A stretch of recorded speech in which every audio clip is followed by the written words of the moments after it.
Hello everyone, and peace of Christ all of you. Please invite your friends and let us have some good time. I apologize, I'm a little bit late, because my internet is not doing a good job. So in case we lost internet again, please just refresh your page and we will be fine, I guess. I don't really, like when I go live, I don't prepare for a topic usually, and I never did actually. Very rarely. I look at the comment, and the comment, they give me a topic. So I look at the comment today, just now actually, before when I set up the topic, and I found a Muslim. His name is Muhammad Manzoor. This is his name, Manzoor. You know what you can do.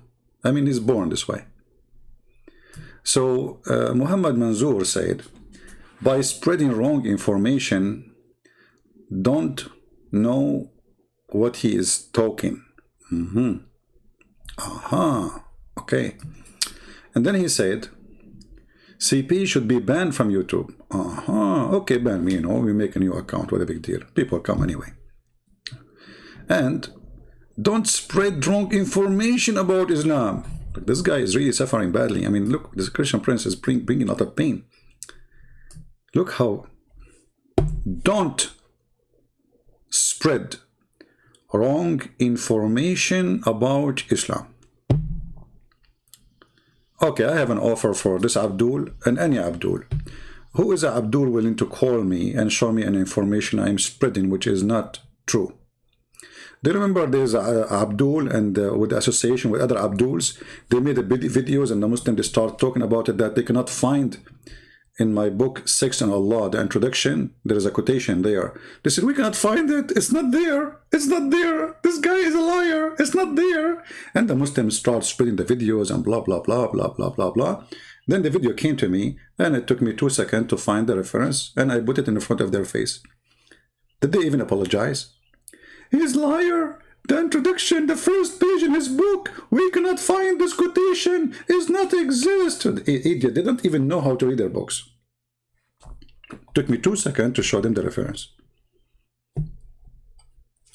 So now, you see, instead of making a statement saying he spread wrong information, why you don't call me? You see, and your beard is long.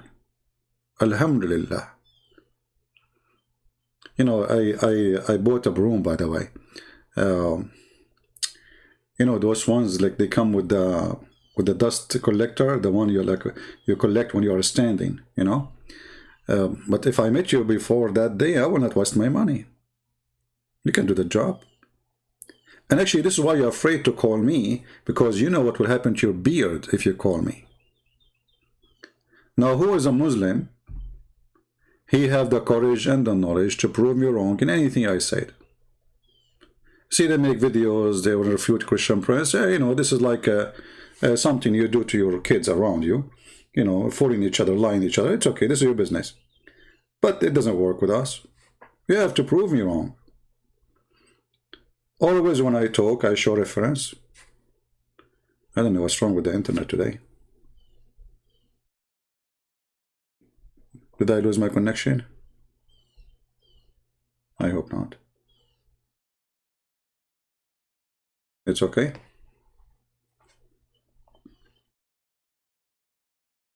Something fishy. Okay.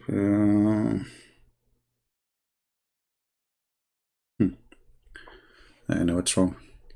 So, as long you have knowledge and you are sure, then let us see who spread wrong information. Then he made, let us see another quote here. Oh, this is a different Muslim. This Muslim, he said,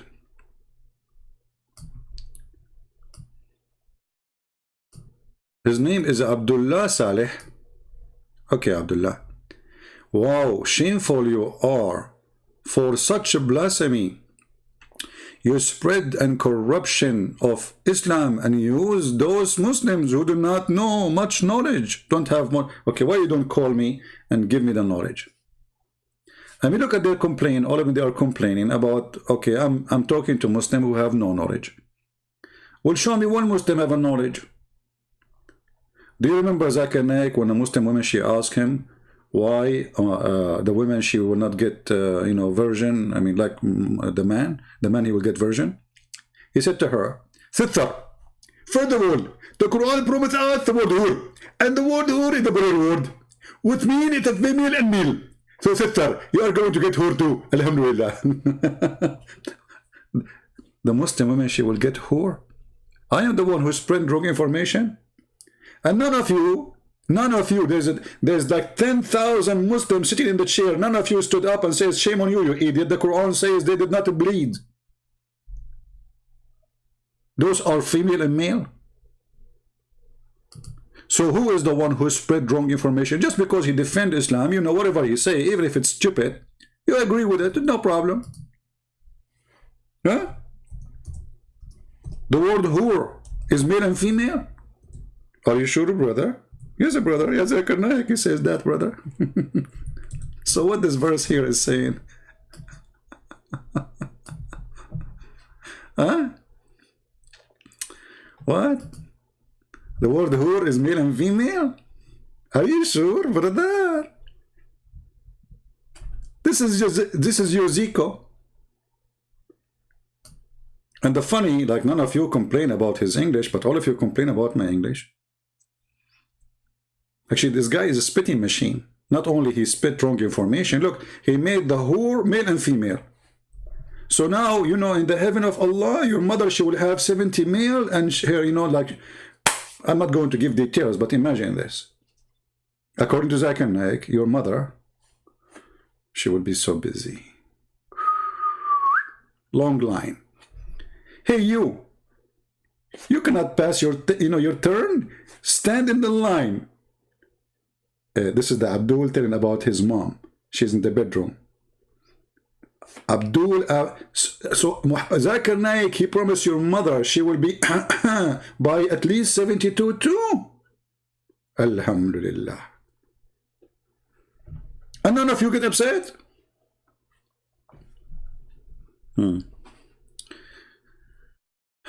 So wrong information, this is what they say. But what is the wrong information? They will not tell us. And then look what he said.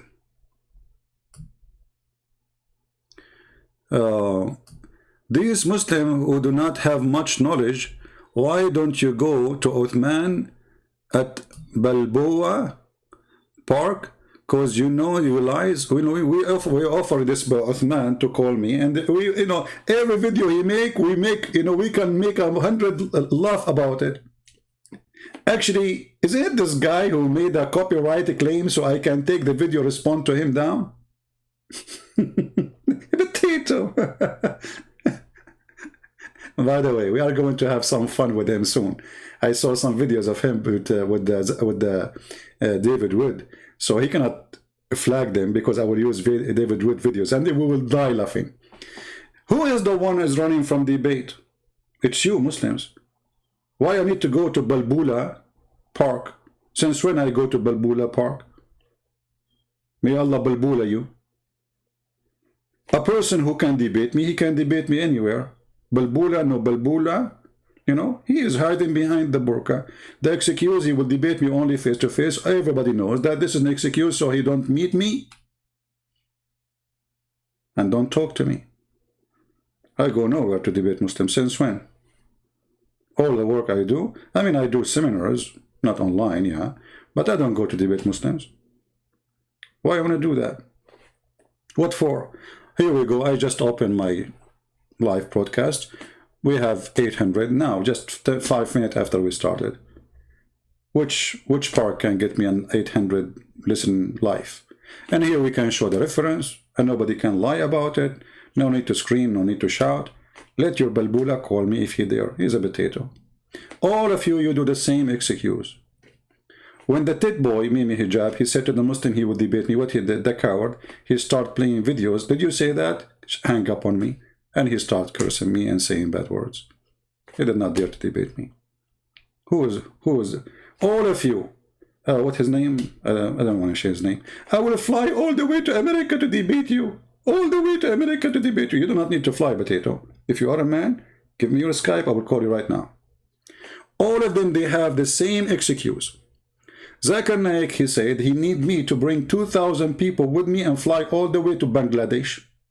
He was in Bangladesh, supposedly. 2,000 people? He said, if you can bring with you 2,000 people, this is in Facebook. I don't know if the guy is talking is Zakir Naik or this is one of his boys. You know, those boys from heaven, you know, the servants. All of them, they have the same excuse. But if I am a different person, all of them, they will call me. Have you ever seen a Muslim saying to David Wood, I will not debate you unless it's face to face? No. They do, you know, or apostate prophet, or just because they knew they can, you know, they can get away with things there. Not with me. So those excuses you do, they are laughable and we laugh at you. Then, because you know your lies will be exposed, you can expose me by calling me. And what about you call your Balbula Park boy and tell him, I will, you know, I will be the moderator between you and Christian Prince. I will make you the moderator. What do you think? You put him on the line with me and you are the moderator. And let us see who is going to expose who for lies. Let us continue. Crying kids. Yeah, it's a comedy time. Okay. Now this is a Muslim. He's answering other Christians, supposedly. A Christian, he said to him, Christian Prince, he have degrees. He said, what degrees? I'm embarrassed of him spreading lies about Islam. He's spreading corruption and earning nothing but worth of God Almighty. May Allah guide you all. You see, just to show you the corruption you are spreading yourself, you just said, may Allah guide you all. Isn't it the Quran says Allah guide not the Christians? You stupid. Isn't it Allah who said in the Quran that He is the one who deceived us? Isn't it the Quran says that He is the one who sealed our eyes and our heart? Let us go to the book, the Yellow Pages of Muhammad.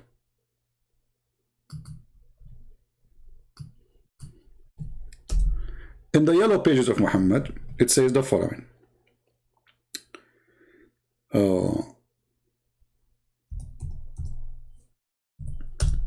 Why somebody don't believe in Allah? The answer is in the Quran. Allah don't want you to believe in Him. Read carefully and love. Allah has set the seal on their heart and on their hearing, and their eyes is veil. Like what? Read the verse before it so you can laugh more. And those who reject the faith is the same to them whether they warn them or not. Okay, why? It's the same. Why? They will not believe. Okay, why? Because Allah, He set a veil on them. Have you ever heard? So who is the bad here? I mean, have you ever heard of a stupid religion more than this? Hey, Muhammad. Muhammad, he's trying to explain why people don't believe in him. I mean, come on, he is a child molester. So he have a qualification to be a prophet. A Muslim prophet. He go to the house of his own son and he flirt with the wife. So he's perfectly prophet. He kidnap women from their husband and he rape them. So he's qualified to be a prophet. He take the best of the booty, like the biggest TV for him. He's qualified to be a prophet. He is the person who ordered women to give their boobs to adults. So the husband will not be jealous no more. Perfect. I mean, this is the perfect way to stop men from being jealous.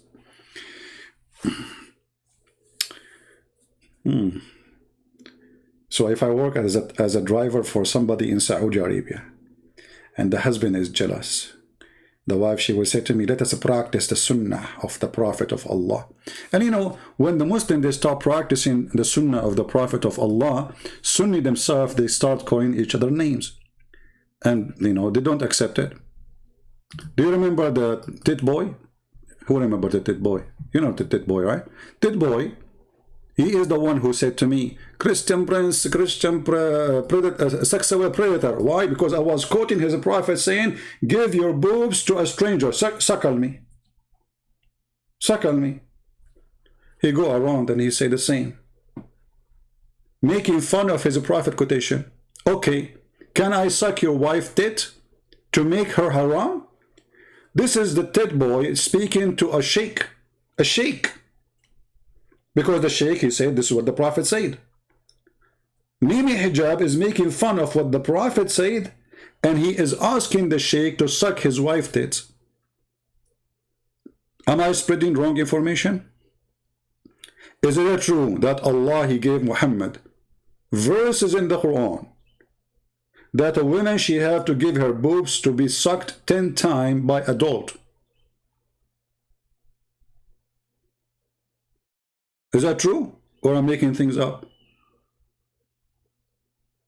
And look, the answer, Mimi Hijab will give you the answer. He says, why it's wrong? He believes it's halal.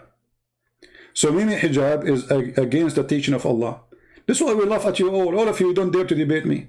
Because the second you made fun of this, you made fun of the Quran, because this is in the Quran. If we go in the Quran, we will find this. Or in the Hadith first. We will find that it's confirmed that Allah, he sent the breastfeeding for adult 10 times in the Quran. The verse of stoning and breastfeeding for adult 10 times was revealed. You see, it's a verse. Well, not verse, verses. The verses of stoning and breastfeeding adult 10 times was revealed. Revealed by who? Who is the one who gave Muslims the guidance that you should give your wife an order to give her boobs to the neighbor so you will not be jealous? Too bad I don't live in a Muslim neighborhood. Otherwise I was spending my day drinking milk. And by the way, this women, she don't even have milk. I mean, do you think women, they having breast, they have a faucet full of milk all the time? Women, they have milk when they have a baby. They don't have milk there. So he was sucking what exactly? What you want sucking? And what kind of God he go to his bedroom? Ah, okay.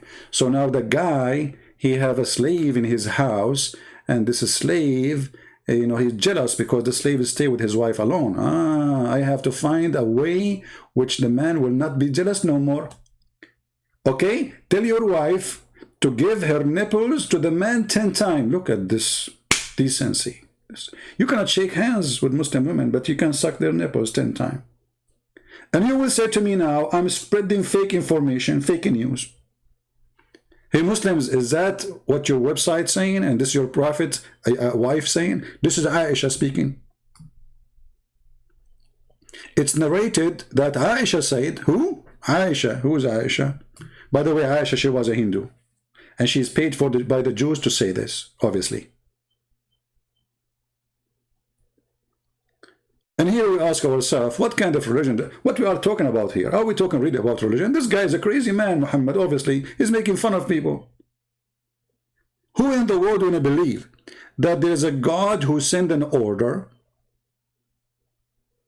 to his prophet, revealing verses for him? And the verses to teach the followers that a woman, she have to give her breast in 10 different days, in 10 different times, to suckle them until he is satisfied. You don't just put your mouth there for a second. You have to stop only when you are done. Is that a wrong information? Any Muslim would like to say anything? Yeah, do you think Aisha is spreading for fake news? And here, not to forget to mention that those verses are gone by what is the excuse? The goat ate it. I mean, who in the world will believe in such an excuse? Don't the Muslims, they say that we memorize the Quran by heart? Who is a Muslim when they recite for us the 10 times breastfeeding for adult?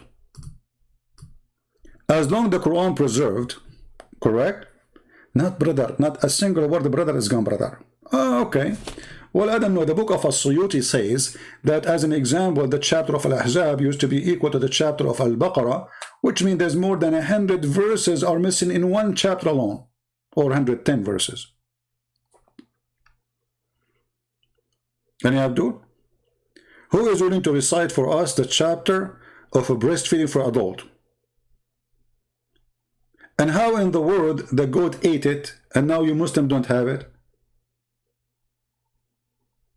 Okay, the goat ate the paper. But did the goat eat the memory of Aisha, the memory of Umar ibn Khattab? I mean, it looked like this goat ate everything. This goat was going from a house to a house. She ate the memory card, the memory flash drive, the paper. She ate anything, this goat.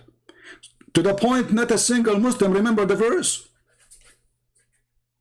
Who wanna believe in this garbage? Okay, the goat ate the paper.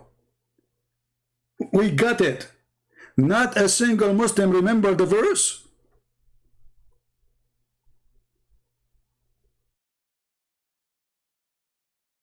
Anyone?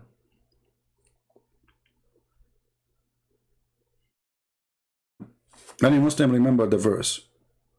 So we find here that Islam is not anti-goat resistance, like there's phones like they say water resistance, dust resistance, theft resistance, whatever. Islam is the word of Allah is the goat ticket. Yeah, that's it. Where we can find the verses now, the goat ate them. Where is the goat? She's dead. Allah knows best. So who is the one who spread wrong information saying that your God is a decent God? He don't teach bad things. Is ordering women to give their boobs to a stranger is bad or good? Where is the God who ordered women to wear burqa and decency supposedly? So he ordered them to wear burqa, but then at the same time he told them you can't do muta. And who is the one who spread wrong information saying that the Quran is preserved? When right now we have many Quran. And not only that, even your prophet Mumu, he said that Allah, he gave him 7 Quran. What? Yes, brother. Do you see it? And you see the funny here, that Muhammad is negotiating with Allah. Allah, he sent him one Quran. Muhammad says, no, I don't accept one Quran, okay? Because my people are slow. Read it. It says there, letter by letter. I'm not the one who's saying that. The Prophet was present at the pole. He go to the pole. What pole, man? I thought bikini is haram. Okay. Of Bani Ghaffar, Jibreel came to him. Jibreel came to him when he was in the pool. I hate it when the angel come to me when I'm in the pool. I mean, come on, I'm all day long not busy, and now I'm having fun in the pool, and now you are coming to me. Hey, Kerry, if you spam the text again like this, I will block you. Anyone will spam the text like this, you are a Christian or not, we will block you. Don't act foolish. Watch my video is debunked, and Fifi respond, you are liar. Why you don't call me and debunk me right now in air? Muhammad Qasim. Guys, there's a guy in the chat, his name is Muhammad Qasim. He make video to debunk me. Can you call me right now and debunk me live? What do you think, people? I have an invitation for you to debunk me live on air. Are you there, Muhammad Qasim, or you are a person who can debunk me when you are alone in your bedroom in front of your wife, and your wife, she is doing breastfeeding for adult?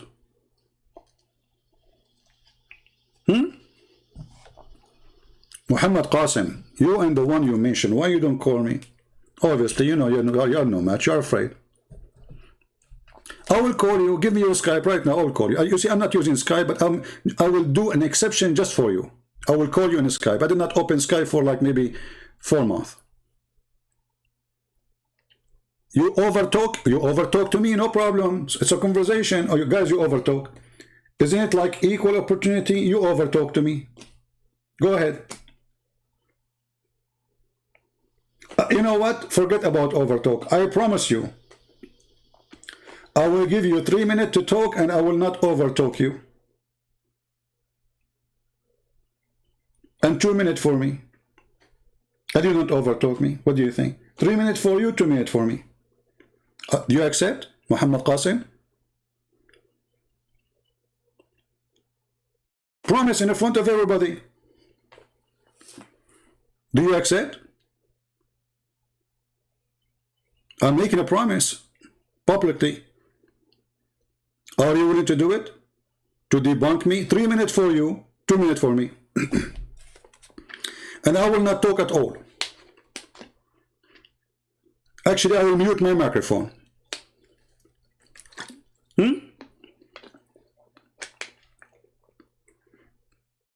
Are you calling a friend, Muhammad Qasim? Oh, let me download the Skype. He is downloading Skype now. Okay. Let me know when you are ready, my friend. So guys, invite your friends. We have Sheikh Muhammad Qasim. He is going to debunk me. And you will be witnessing a life disaster. How a Christian prince was debunked. With no mercy. I'm waiting for you. You do not need 15 minutes to download Skype, my friend. It takes 2 seconds. Let me know when you are ready. 15 minutes to download the Skype. In 15 minutes, I can go to Home Depot. I can buy poison for rats. And I can bring it to the Jewish woman who was cooking a goat for your prophet.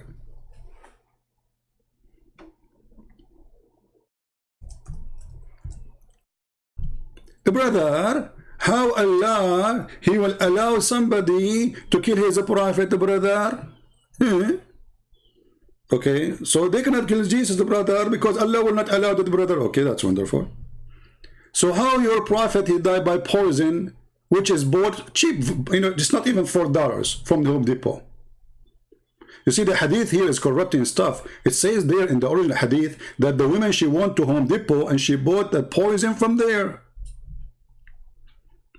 A Muslim now will make a video about it. He will say Christian Prince is lying. At that time there was no Home Depot. We got him busted. We got him busted. No, brother. In the original hadith, brother, it says that the women, the Jewish women, otherwise where she will get the poison? You tell me. Where she get the poison from? So Allah will not allow the Jews to kill his prophet. Okay, who is we are talking about? Isa. No, no problem. How the Jews, they killed your prophet? Slowly.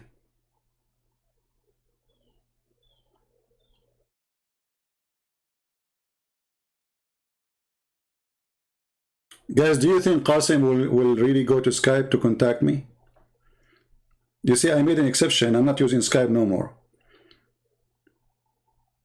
But just for him. Are you there, Muhammad Qasim, or you think we are going to forget about you? I think Muhammad Qasim is going to go. He will say right now, I have to go to Home Depot. Just wait. You are waiting for nothing. He will never come. He will never dare to speak to me. And he is now busy. You know, he just remembered that his wife, she asked him to go and buy some nail glue. And why you need nail glue?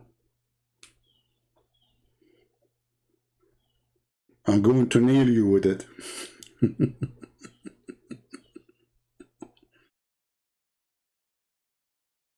Are you there, Muhammad Qasim? All this time is to download the Skype? Are you sure you are downloading Skype or you are not cooking? I think you are cooking Skype. I think you are making a new Skype. I never saw somebody taking 10 hours to download a Skype. It's taking you so long, brother. Yeah, but you know, Paltalk for a Muslim like this guy is big. Paltalk. It's not like Paltalk for us. It's very big. So when the Muslims, they say we are giving wrong information, the Saudi trying to get rid of the hadith, good luck. It's all over the internet. You cannot get it. That's it. Too late, you know. This is something they should do, like, you know, maybe 200 years ago. Even if they try 200 years, you see, the hadith we have now is after they get rid of more than maybe 95% of it is trashed already. Even Ibn Ishaq, he said that there is many, supposedly in their books they're saying that many hadith is not suitable to be written, we took it off. So already this is after filtering. This is after the filtration.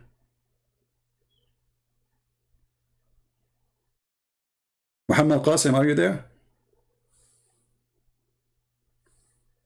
Okay, Muhammad Qasim, he took a vacation, I think.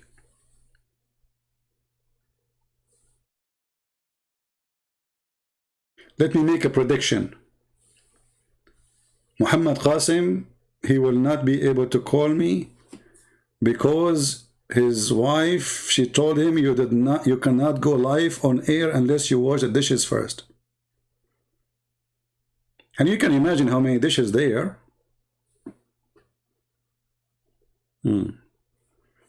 Anyway, anyone would like to call me, if you are a Muslim, you think you can really refute me, feel free. I will give you even time more than me to talk. But if you are a Muslim, by the way, who says, I don't accept the tafsir, I don't accept the hadith, and you start giving me your own meaning for the Quran, then we don't need to talk. You are a winner already. You won, you know, that's it. I'm talking to Muslims who believe in Islam. Muslims who believe in Islam is those who believe in the Quran, they believe in the hadith, they believe in the books of tafsir made by the scholars, not by our scholars. So I'm not asking you to believe in a book written by me. And by the way, my book in Russian, Quran and Science in Russian, is going to be published very soon. Actually, I was planning to publish it today, but then a friend said, let me read it first to see if there's any mistakes in the Russian grammar. And then after we check and if there's any correction to be done, then we will publish it for free again. So now we will have 2 books in Russian for free. Okay, forget about Muhammad Qasim. Obviously, he's gone with the wind. So let us go to the second comment, or third comment, or fourth comment, whatever it is. Abdullah Saleh said, answering the person his name practice dream. Oh, so you believing in one God is and his messenger and worshipping God Almighty alone is evil? That's deep. You know, here how the Muslim, he can get you busted. Look, how you can say that this is evil if you believe in one God. Hey, Abdul, who cares if you believe in 1 or 10? If your one is evil. Here is the challenge. Is the God of Islam is an evil God or not? So, okay, now supposedly, you see the Muslim, when you say we believe in one God, supposedly he made victory by saying that one God. First of all, the Quran says, if Allah want to take a partner, he will take it from ourselves. So how Allah is one, yet he want to take a partner from us? Us who? You see, either your God is one or your God is many. Is he one or many? If he is one, then he will not say, if we want to take a partner, talking about taking a wife, we will take it from us. Us who?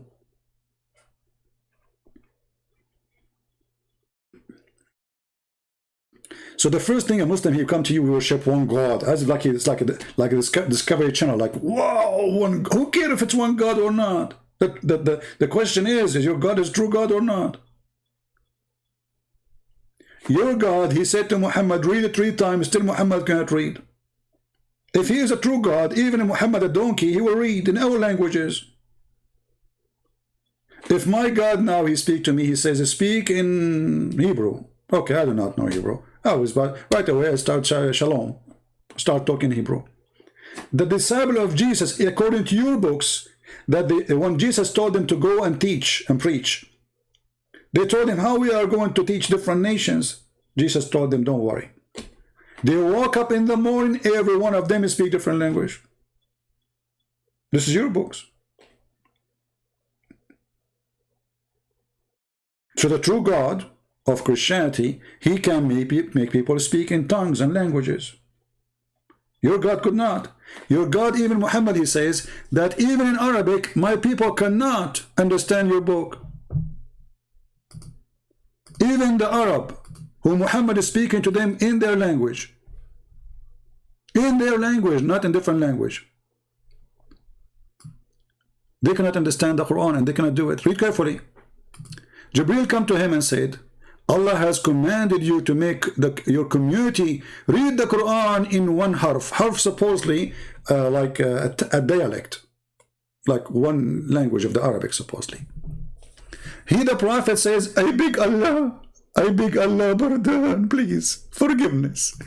My community has not the strength to do so. Look what happened. They can't read the Arabic. Your community cannot read the Arabic.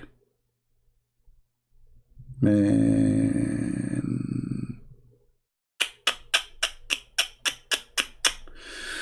At one point in the Bible, it says the man fall and gusted his organ. Okay, let me show you this, Abdul. You see, this is because the stupid you who repeat and copy and paste. It's the same statement, you idiot. A person who was hanged, after his body decay, he fell down and his body demolished. The answer. See how easy it is? The Bible says, one verse says he was hanged, the other verse says his organ came out. His organ came out, if you like. If I show you right now from your prophet story, it says, قَدْ رَبَى بَطْنَهُ. Your prophet, when he died, they did not bury him for 3 days. So his belly became so big, full of fart and gas. And if you leave it this way, the belly will burst. This is normal for a dead body, decay. This is what happened here, you idiot. So he was hanged and nobody take him down until his body decay and his belly burst. So one verse says this and one verse says that. We got you busted, Abdul. You are talking to Christian Prince. The question is now, as long you mention this, what kind of a prophet he say that our Allah, he promised us that the body of the prophet will not be decay. And then the Muslim did not bury him for 3 days. And then after that, Muhammad belly became so full of fart. Who want to debate me about it and challenge me to show the reference? Muhammad, he said, oh, pray on me. Invoke prayer on me. Not, you see, not a blessing, this is a lie here. They said to him, Prophet of Allah, how we are going to do that and how our prayer will go to you if your body will be decaying? He says, Allah has forbidden the earth from consuming the body of the Prophet. Because of this statement, when the Muhammad he died, the Muslim they did not bury the full Muhammad for 3 days. And then what happened? The hadith says, قَدْ رَبَى بَطْنَهُ. His stomach became so big.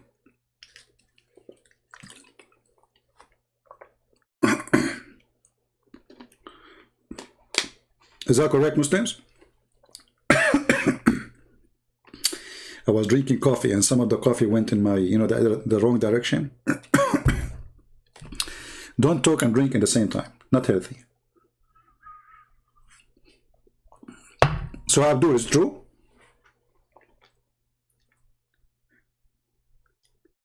Let us open the graveyard of Muhammad and see if his body decay or not.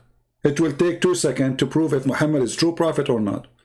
Because if his body in the grave until now never decay, that's when Muhammad was telling the truth.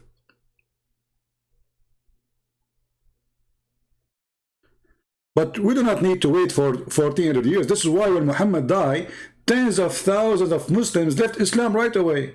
Because they noticed that Muhammad is a liar. Here we go. He promised that his body will not decay. But his body did decay. They did not bury him for 3 days.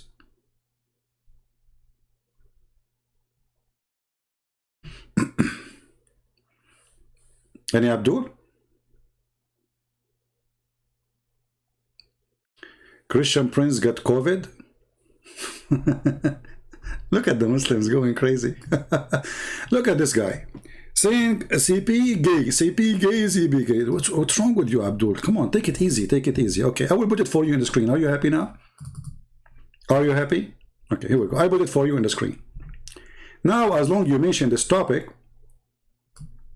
is it true that the Muslims, they came to the caliphate and they ask him that they have a scholar, a sheikh, praying in front of them, and he is homosexual, and he is tempting them. He's what?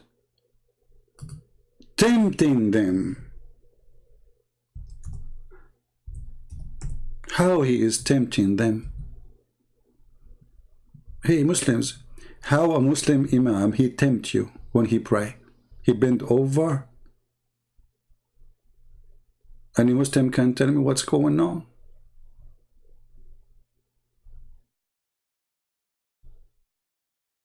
Huh? Here we go. Yeah, see, when they talk about gays and homosexual, this religion, if you have my book, Sex and Allah, you would die laughing. I went to Uthman, his name is Uthman, Ibn Affan, while he was besigned, which means he became the caliphate, and said to him, you are the chief of the Muslims in general, and you see what happened, fell into you, like what fell into you? Look, it's big problems. We are led in the salat, in the prayer, okay, by a leader of al-fitna. Fitna, this is a big word. Fitna, what mean? Trial and affliction, etc. What he do? And we are afraid or being sinful following him. Like, what? Uthman, he said, salat, the prayer, is the best of deeds. So when people do good deed, do the same. And then the guy, he says,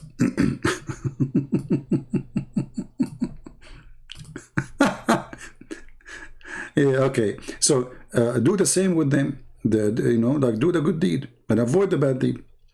So Az-Zuhri, he said, in our opinion, one should not offer salat behind a feminine person unless there is no alternative. So look at this guy. He is saying that we Muslims, we are getting tempted by a feminine imam. By what? A feminine imam. How he tempts you unless you are a gay yourself? We have Muhammad Manzoor here. How are you, Muhammad Manzoor? Hey, Muhammad Manzoor. If you are praying behind a homosexual imam, how you are being tempted? How those Muslims are being tempted by a homosexual imam? Who caliphate, he see no problem with him. Can you tell me? Instead of focusing in my face, I see that you Muslims, when you pray, you don't focus on the face. Obviously, the guy is bending over and you are focusing in something else. How you are tempted by a man, he is bending over in front of you, unless you are a gay too. So look at those hypocrites. They went to the caliphate saying to him, oh, the imam is a gay. And we are being tempted. Okay, how you will be tempted unless you are a gay yourself? And as long as we are talking about this, there's a Muslim, he says, oh, in the book of Genesis, chapter 24, it says that the servant he held under the thigh of Abraham to take an oath, he was begging for mercy, I did not do it. Or he, he is taking, I'm not guilty, please forgive me, please. He hold his leg. Somebody will say to you, oh, it meant he hold his testicles. Does the verse there says testicles? It says under his thigh. So he's holding his leg, begging for mercy. So what about your prophet kissing men and hugging them, and they are kissing him down his belly? Is that true or fabrication?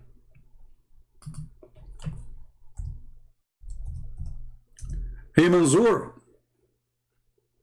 who is the one who spread wrong information? I want you to tell me if this story is true or not. Your prophet, he left his t-shirt. The guy, he complained to Muhammad. He says, you are doing this to me and I am now wearing no t-shirt, but you are wearing a t-shirt. So the prophet, he pulled up his t-shirt. So now he's topless. Muhammad in the beach. And the man, he starts, supposedly, some translation, like the translator tried to make it look like the man is kissing the prophet. Not the prophet kissing the man, but it doesn't make a difference anyway. So he said to him, you are wearing a shirt, but I'm not. The Prophet, then he raised his shirt. And the man embraced him. Look, he cannot embrace him with shirt on. He cannot. And then he began to kiss his side. Which side is that? It says, kashhahu. The kashah is down the belly. A man is kissing you there. Why? You are an infant? Like, you know, some, you know, like people, they like, they put their mouth in the belly of that kid. He starts laughing, blah, blah, blah, you know. Okay, we can say this is like a kid, but this is your Prophet. He's a man. Why a man kissing him there and he is wearing nothing? Is that a tradition? Are you going to say I'm spreading wrong information? No, it says here صحيح صحيح in chain صحيح الإسناد. See? So everything those Muhammadan they throw at you, it is what they have, not what we have. What happened to Muhammad Qasim, guys? Did he this guy he took the wrong highway? What happened to this guy? He said he want to download, you know, and he will talk to me.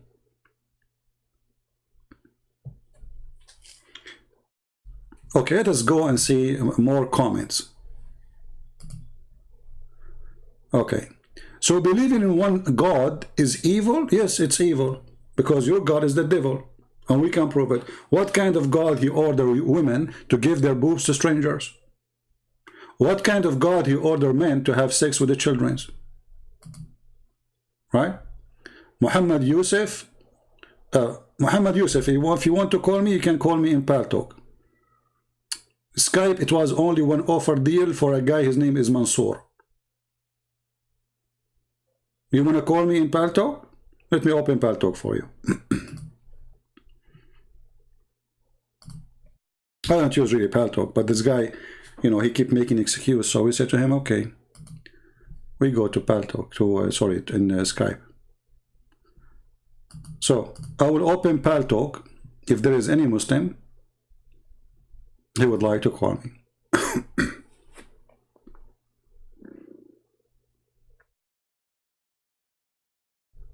All right. Try to use your computer, please.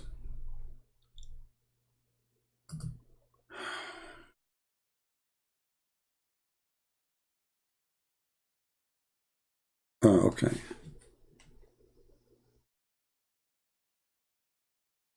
Kim Jong,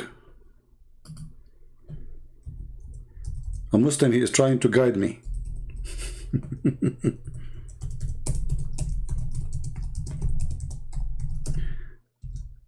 Next. Who is a Muslim would like to call me? I am in Paltalk, waiting for your call. Muhammad Yusuf, text me and I will call you. So is worshiping one God alone is evil? Yes, it is evil, because the God you're worshiping is Satan. You know, it's not about somebody you call him God that will make it evil or not. It's about what does God teach. What does God teach? Evil. I challenge you to show me one good thing the God of Islam teaches not evil. Who can teach me? There's a few things Muhammad he copied from the Old Testament, but those are not, they don't belong to you. This is a theft. Show me something Muhammad he come with. It is his own. Right?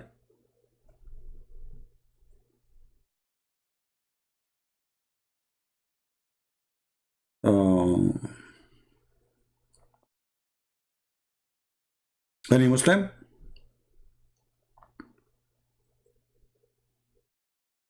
Okay, you are going to prove Islam. What are you waiting for, my friend? Why you don't text me? Until now I'm waiting for you. Guys, we have a guy, his name is Muhammad Yusuf. He is going to prove Islam for us. That's wonderful. I cannot wait. Waiting for you, my friend. You see, and I'm calling you my friend. I will speak to you nicely.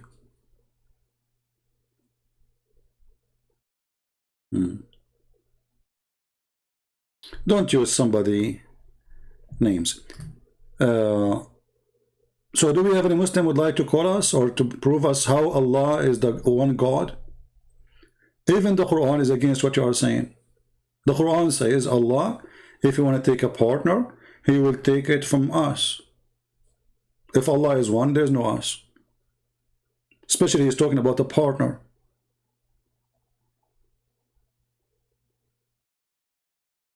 You will humiliate me? No problem, I'm waiting. Don't, let me block you in the chat. I'm waiting for you. Stop texting here. Obviously, you are a kid.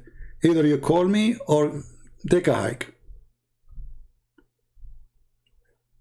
Look like you are just attention seeker. But you will never call me. So stop texting in the chat. Otherwise, I will block you in the chat because I'm waiting for you to call me. Text me in Paltalk. My Paltalk is open.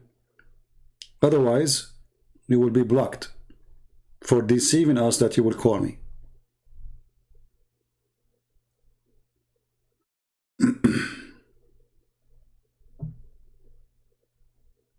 Muhammad Ismail saying he will humiliate you if you call Muhammad Qasim. Look, Muhammad is talking to Muhammad, giving advice. So now we have two Muhammad advising each other. Look at this, look at this. The corporation. Muhammad Ismail saying to Muhammad Qasim, or Muhammad, whatever his name, he will humiliate you if you call Muhammad Yusuf. He has no interest in truth. Like, what? So you are asking him not to call, right? And how you will be humiliated if you can prove me wrong. So you know that you are no match. This is why you are trying to tell this guy, don't call. You don't know what's going to happen to you. We cannot defend Islam, brother. This is the truth. Nobody can defend Islam. That's the truth. Hey, Muhammad Yusuf, don't call. He will humiliate you.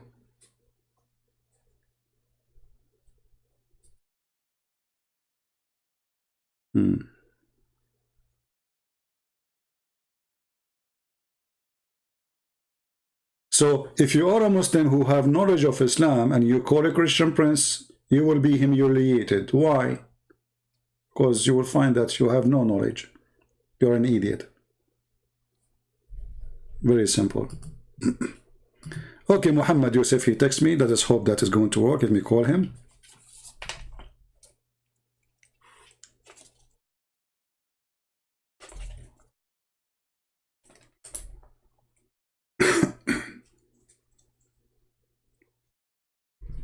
All right. We are calling Muhammad Yusuf. Hold on.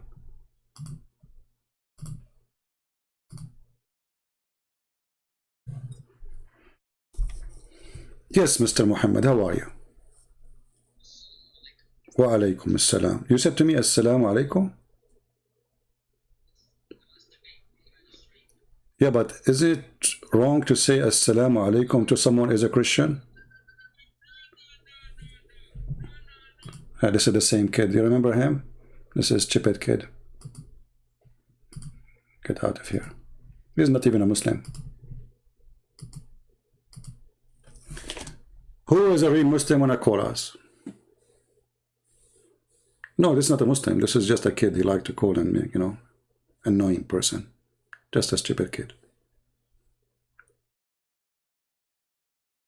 Any Muslim?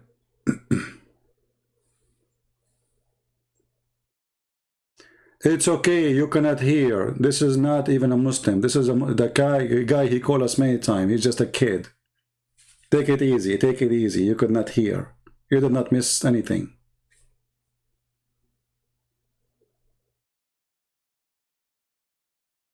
And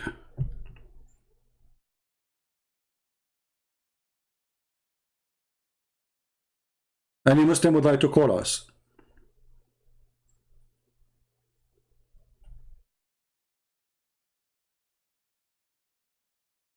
Anyone?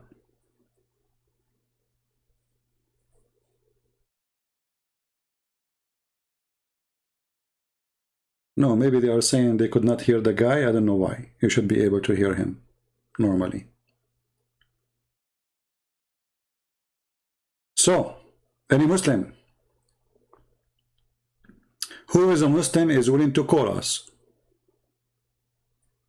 The only one who call us is not even a Muslim. He's just a mental ill person who need attention.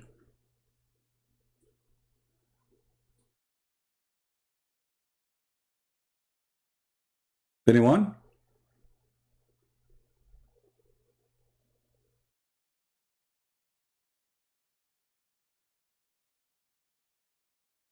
Well, my Paltalk is open. Text me and I will call you. So, you know, when they speak about Islam as a religion, anything we study about this cult, we will find that there is nothing right about it. Like when Muhammad here, he said that your prayer will be submitted to me. Isn't it this is blasphemy against God? Who are you? You are just a man. And how a prayer of all those Muslims will be sent to Muhammad? In order for Muhammad to review all those prayers, first you have to be alive, not dead. Because your body decay or not, does that mean you are alive? How the prayer will be submitted to you? And I thought the prayer would be submitted to God. We found that the Muslims, they believe that their prayer is not going to Allah, it's going to Muhammad. He is their God.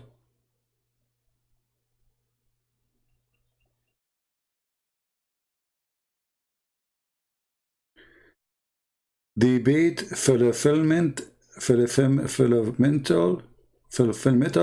theist. Okay, just debate. He didn't text me. Don't flood the text, my friend. Stupid. Don't flood the text. I'll block you.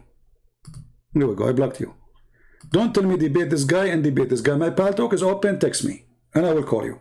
Stop being stupid. I don't go after people to debate them.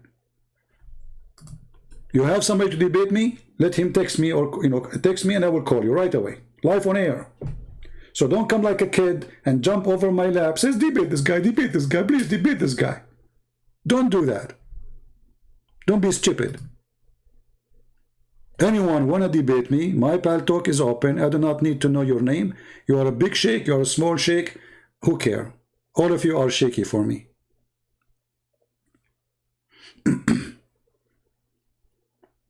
Anyone? So how the prayer of the Muslim will be submitted to Muhammad unless he is claiming to be God? And actually he changed his name to the praised one, so he will be the praised one, he will be God. So now Muslims are praying for him, and the prayer is submitted to Muhammad, not to Allah. But Muhammad supposed he is dead. No, he is not, brother. That's what Muhammad is claiming. And by saying such a statement, he claimed that he is God, because the prayer should be submitted only to God, not to a man. Don't the Muslims, they say, we pray only to Allah? Don't they say that? Well, read with me. Their prayer is on Muhammad, and it is submitted to Muhammad. Where is Allah?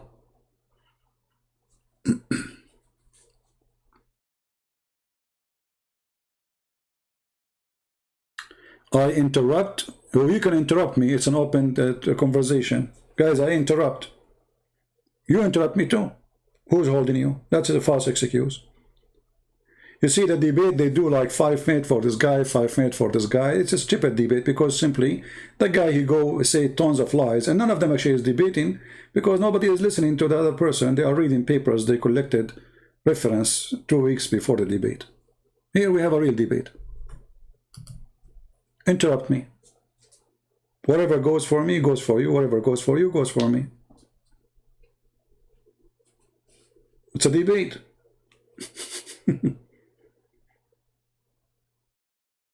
A real debate should not be you talk 5 minutes, I talk 5. That's not a debate.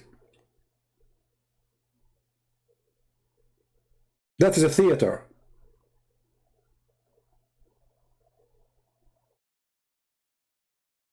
Do we have any Muslim?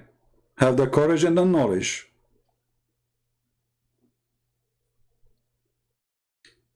Interrupt me. Prove me wrong.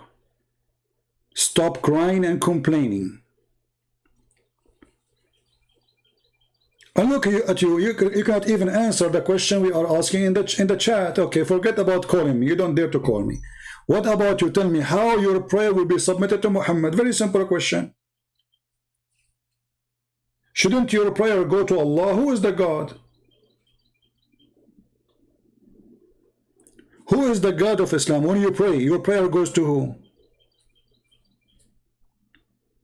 How Muhammad is just a servant of Allah and he is a slave of Allah, and then your prayer doesn't go to Allah, it goes to Muhammad.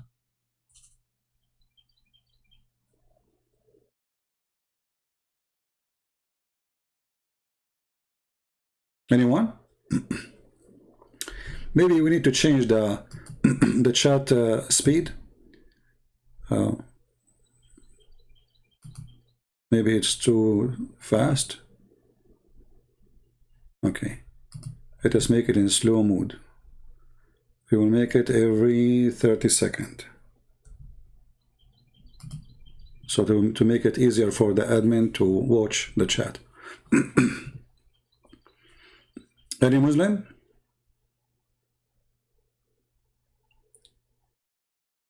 I have got an echo. Oh, okay. Well, sometime I debate from the bathroom. Once I was debating two sheikhs. One, his name is Dr. Nabil Baikli, and the other one, his name is Imam Malik Saur. If you listen to the debate, you might hear water running. I wasn't in the bathroom really. I was washing dishes. At that time I have like a Bluetooth microphone, and they are just two kids. I mean, they are sheikhs, yes, head of Islamic Center, yes, but all of them, they have no idea what to say. And after we finished the debate, the radio host, he said to them, "Can we schedule a debate for this coming week?" They said no.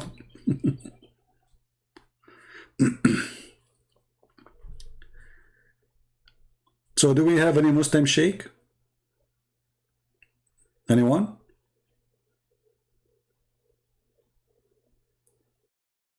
Yeah, actually, I wanted to buy those Bluetooth because it allowed me to go around when I'm staying for long. But they are very expensive. I don't know why they get so expensive. They were expensive at that time, but now they are way more expensive. So I was washing dishes, dealing with those two Abdul, and like if you watch it, like the guy, I said to him, Allah, so how Allah have a leg? He says, okay, Allah have a leg, but is his leg of Allah is like yours? Who care? Supposedly now he's getting me busted. Is the leg of Allah is like yours?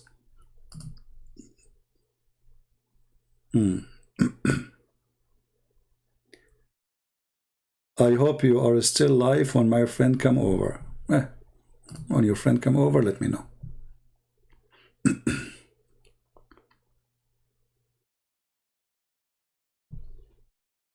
Anyone?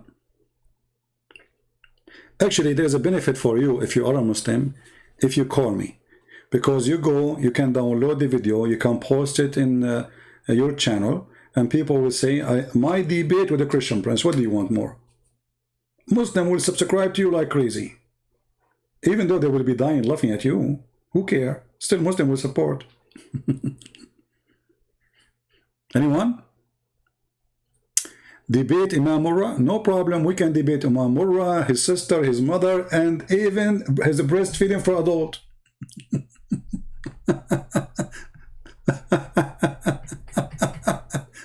And you don't forget to submit your prayer to the Prophet.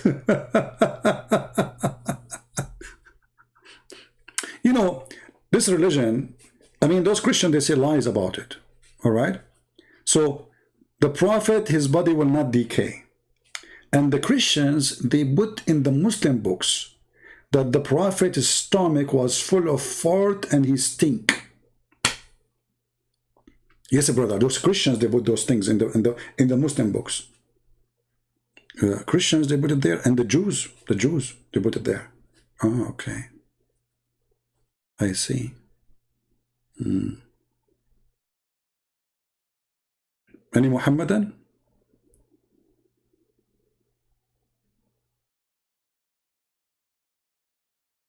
Anyone?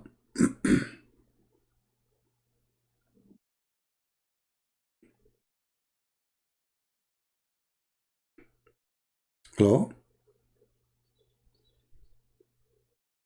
Why the prayer of Muslims will be submitted to Allah, Prophet, not to Allah?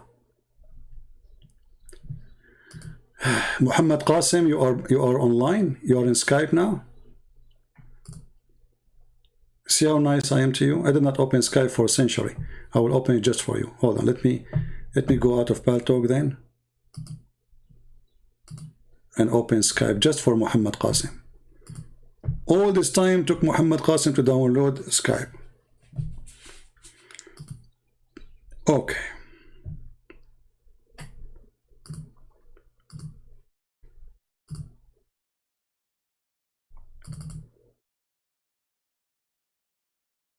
I think I did not open Skype for more than 5 or 6 months.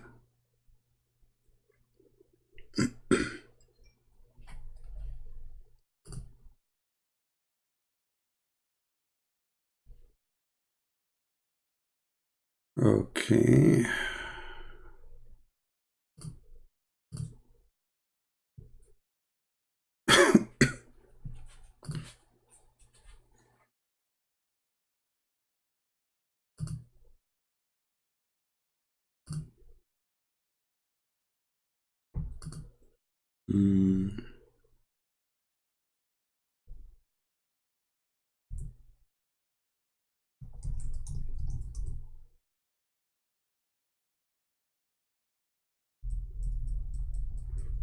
I can't even remember my Skype account. what it was? What is my ID in Skype account? Hold on.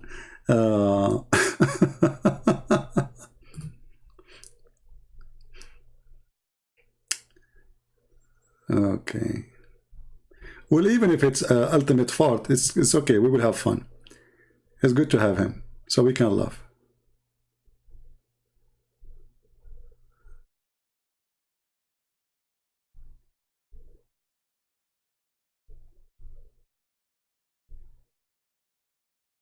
The prayer is not the same as a blessing. No, it says your prayer, you know, salatakum. Same time, your blessing will be sent to me. You're dead.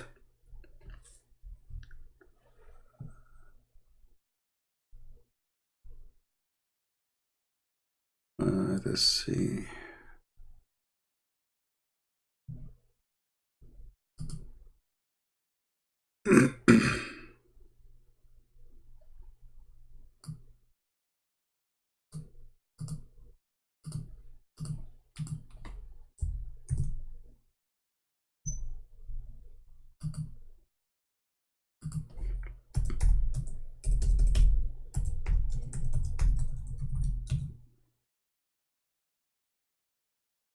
All right, we are in Skype now.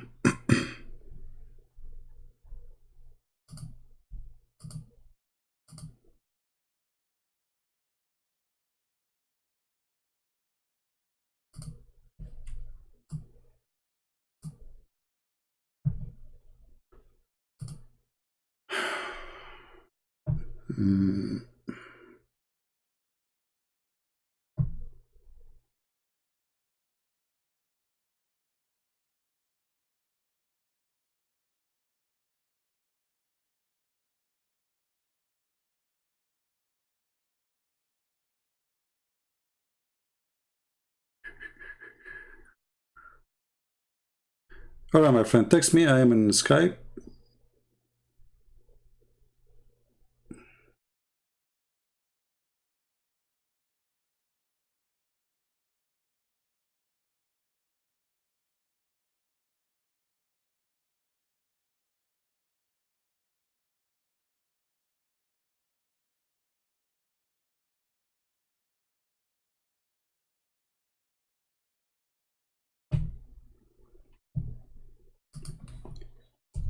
Man, I have tons of text in this Skype. Endless.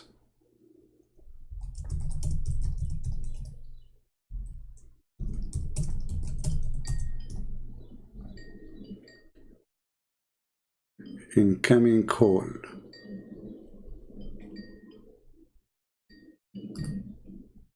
Hello?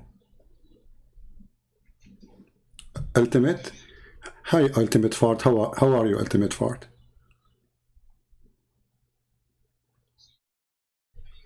Hold on. People don't hear you, Ultimate. Just wait. Don't talk. Let us fix it. Let's see.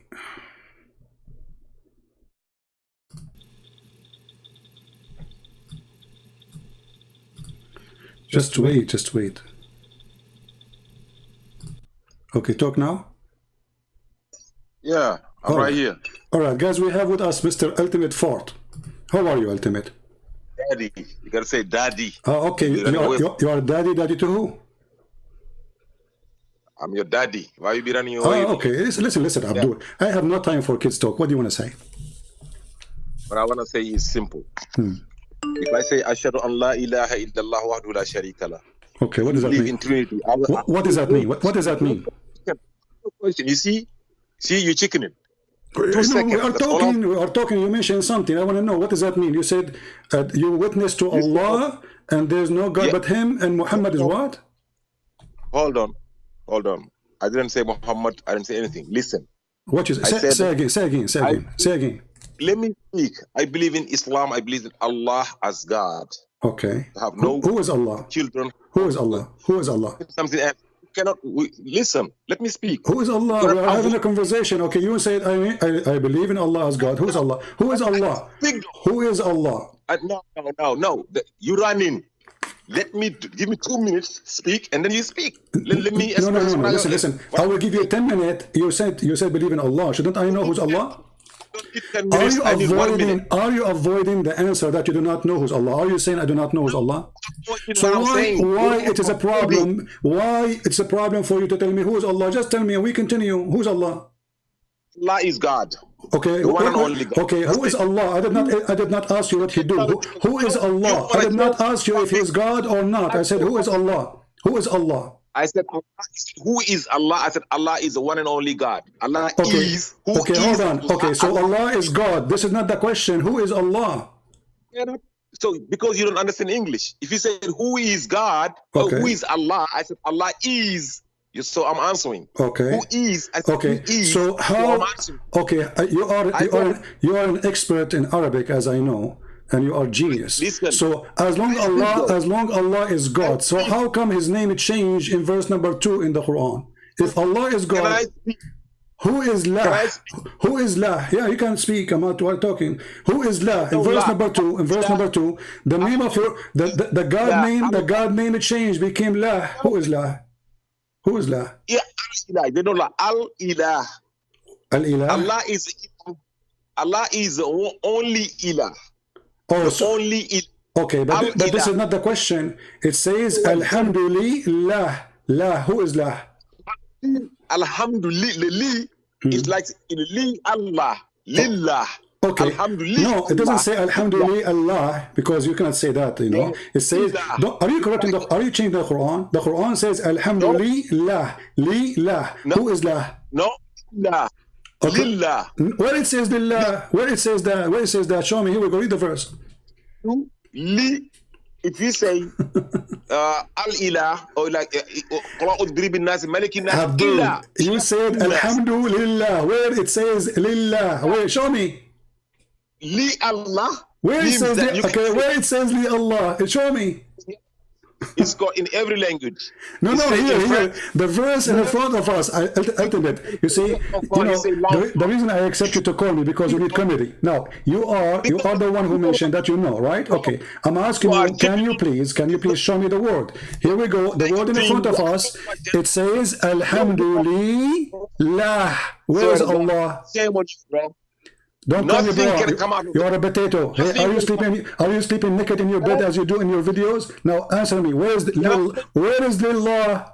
You said Alhamdulillah Allah. Where it says that? Show me. Listen, either you show me or you are going to just to talk to yourself. You want to debate the Quran alone? Okay. What's the problem? This is Quran alone. I did not mention to you Hadith anything.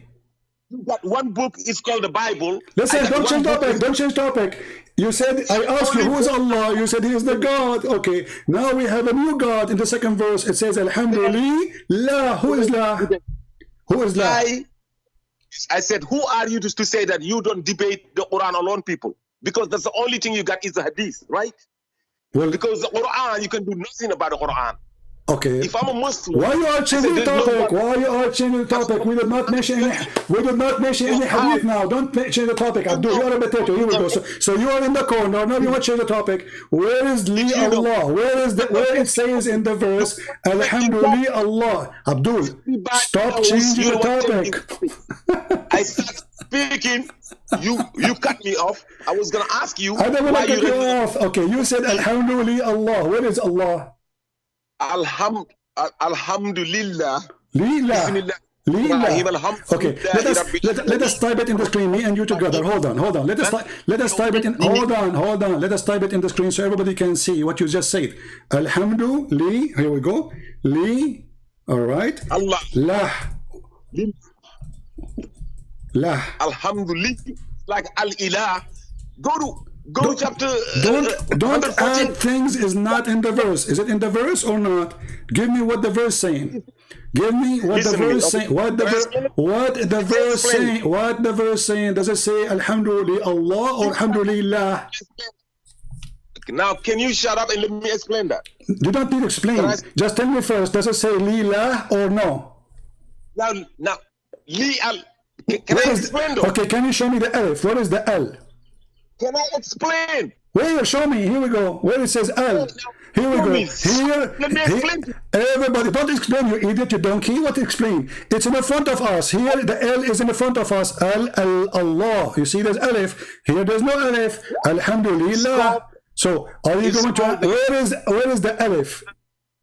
It's called the yatus. Every time two vowel meet, it's like you say an elephant. You don't say elephant. You say the N. Okay, so you are saying to me that this is because the letter is not the original of Allah name, so we can take it off, correct? You don't say N boy. Okay, no, hold on. So you are saying this is the letter can be taken off because it's not part of the name. So now listen to me. You just admitted that this is not part of the name, so we can take it off. You cannot say elephant. Yeah, no. You cannot say because it's not part of the name, you idiot. So you are saying to me now that the L is not part of the name. You just admitted that the L, so the L is not part of the name, so we can take it off, correct? It is part of the name. So how you can take it off? So how you can take it off? Okay, what is the first letter to Muhammad? What is the first letter? What is the first letter on the name of Muhammad? What is the first letter of the name of Muhammad? Is it M? Can you take the M off? Can you take the first letter of the name of Muhammad off? I said, Muhammad is not God. Doesn't matter, it's a name. So you can take a letter from the name of God, but you cannot take it from the name of a man? Listen. Listen to me. There is so many ilahs. If you say this, listen. One and only. Ultimate. Do you speak Arabic? Do you speak Arabic? Do you speak Arabic? You see, I said, you're changing a subject. Listen, do you speak Arabic? Okay, so how a person who don't speak Arabic is teaching us the grammar of the Arabic? Stay on a topic. Stop running away. So now you became expert in Arabic, but you do not know how to read Arabic. So Abdul, you call me for what reason, Abdul? Potato. So you worship Allah, and you are the one who said that you follow Quran only, correct? Can we talk about... You are the one who said you follow Quran only, correct? That's the subject. I'm not changing subject. You cannot read it. Here we go. Does it say Lillah? And you agree that we took the first letter off. I must listen. He's chickening. I swear to God, shame on you. 1,400 people watching you, running away like a little baby. I'm running away? Okay, you are the one who said we take it off. Now, can you take 2 minutes? 2 minutes. You said you took it off. Isn't it you who said the first letter we took it off, or me? Did you say we took it off? No, 2 minutes, 2 minutes. Did you 2 say, minutes. chicken, listen, did you say we took it off, yes or no? Answer, Did you but say 2 we minutes, 2 took minutes. off, did you say we took off the letter, the first letter, did you say that? I said 2 minutes, 2 minutes. We agree on 2 minutes, 2 minutes. 10 hours, 10 hours, 10 hours, 10 hours. Now, did you say, did you say we took off the first letter, yes or no? I will answer if you accept the principle of 2 minutes, 2 Just minutes. get lost, coward, son of Mutah. See, our God is Allah. Who is Allah? He is God. Okay, how his name is changed in the second verse? Alhamdulillah. So Allah is not the God.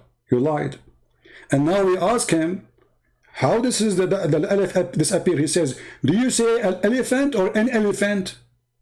But elephant is still elephant. You don't take the letter off. You take a letter off if it's not part of the name. Very simple. What is the first letter of Muhammad? He said M. He said, do you take it off? He says, no, Muhammad is a person, not God. So you can take it from the name of God, but you cannot take it from the name of a man? Obviously, you can take it because it's not part of the word. So Abdul, I will call you again, and everybody is waiting for you to give us the answer. How you can take a letter from the name of Allah, unless his name is not Allah. Let me call you again. I'm calling you, by the way, just because we need entertainment, nothing much. 2 minutes, 2 minutes, 2 minutes. You do not need 2 minutes. You are a hero. You can destroy me in a second, man. What are you talking about?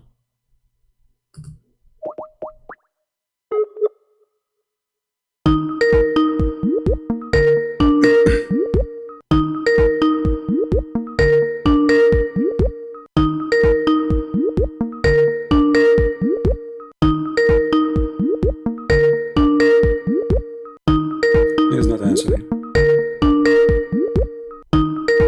Abdul, answer, come on. What? Somebody asked you to call it? Okay, so now we agree, me and you, that there's letters in the name of Allah, we can take them off. Somebody asked you to call me back because you're ashamed? Because you ran away? So do we agree, me and you, that there's a letter in the name of Allah, we can take them off? Did we agree, me and you, that there's letters in the name of Allah, we can take them off? Yes or no? I said 2 minutes, 2 minutes. Abdul, I will give you 2 minutes, just no problem. On 2 minutes, 2 minutes. But you agree? But you answer the question. You promise? I said, I answer every question and then I ask a question. Okay, so do you promise me if you go out of the question, of the topic? You agree on 2. You're the one that went out of the question. Every No, fucking the question time is, the question is, I will give you the question. 2 minutes for you. I promise. Here we go. Did you say that you agreed that you take the first letter of Allah's name? How you can do that? Go ahead. I didn't ask you. I said, in every language, there's something that 2 minutes. If you cut me off, you're a donkey. In every language you go, when 2 vowels meet, you gotta take 1 vowel off. If you say in French, like you say le enfant, L-E is the enfant is a boy, a baby, or a boy, E-N-F-A-N-T. But you cannot say le enfant. You gotta take the E off of the le. You put a apostrophe in there and say l'enfant. You cannot say elephant. No, A and E cannot meet. You say an elephant. N. We put an N out there. Okay. In Arabic, it's the same. If we say al-ilah, al-ilah becomes Allah, the God. Allah means al-ilah. Bismillah, bin nasi, malikin nasi, ilahin nasi. 3rd verse of chapter 114. Pull it out. Okay. So if you say alhamdu, li Allah. Li is already a vowel. Allah, li Allah cannot be. You can lillah. You can say li Allah. You say alhamdulillah, Allah, lillah. So you take the E off. So you put lillah, alhamdulillah. In every language, we got that. You are being a dummy talking like that. Everybody speaks Spanish. Everybody speaks German. Everybody speaks English. Okay, it's already 3 minutes. Can I talk? An alibi for you. Can I talk? It's my time. It's my time. What? Okay, go ahead. Okay, you just agreed with me. So you donkey. You are shouting at me for the last hour, saying it doesn't say that, it says Li Allah, and now you just said Li Lah. So all this is stupid talk to tell me, okay, the name there is Lah.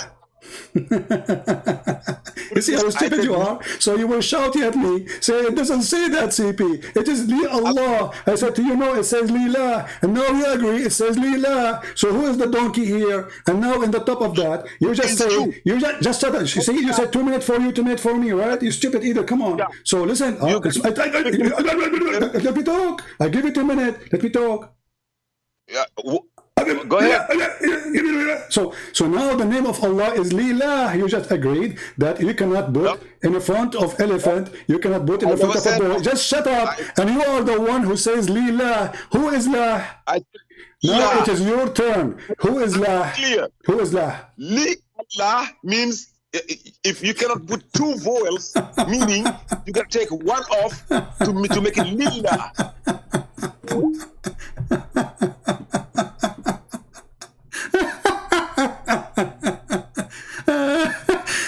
So no, it doesn't say that. It doesn't say you are a liar, you are stupid, you are dummy. And then after he explained it, he says, yeah, it says that, Lila. Did you hear it? The example you idiot you gave us about the boy and the elephant, you can take it off because those are not part of the name.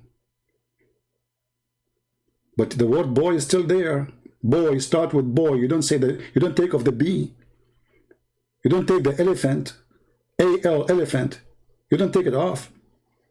So an elephant or elephant, it says elephant. So you're stupid, you cannot take it off unless it's not part of the name. We have Muhammad Qasim waiting. Go ahead.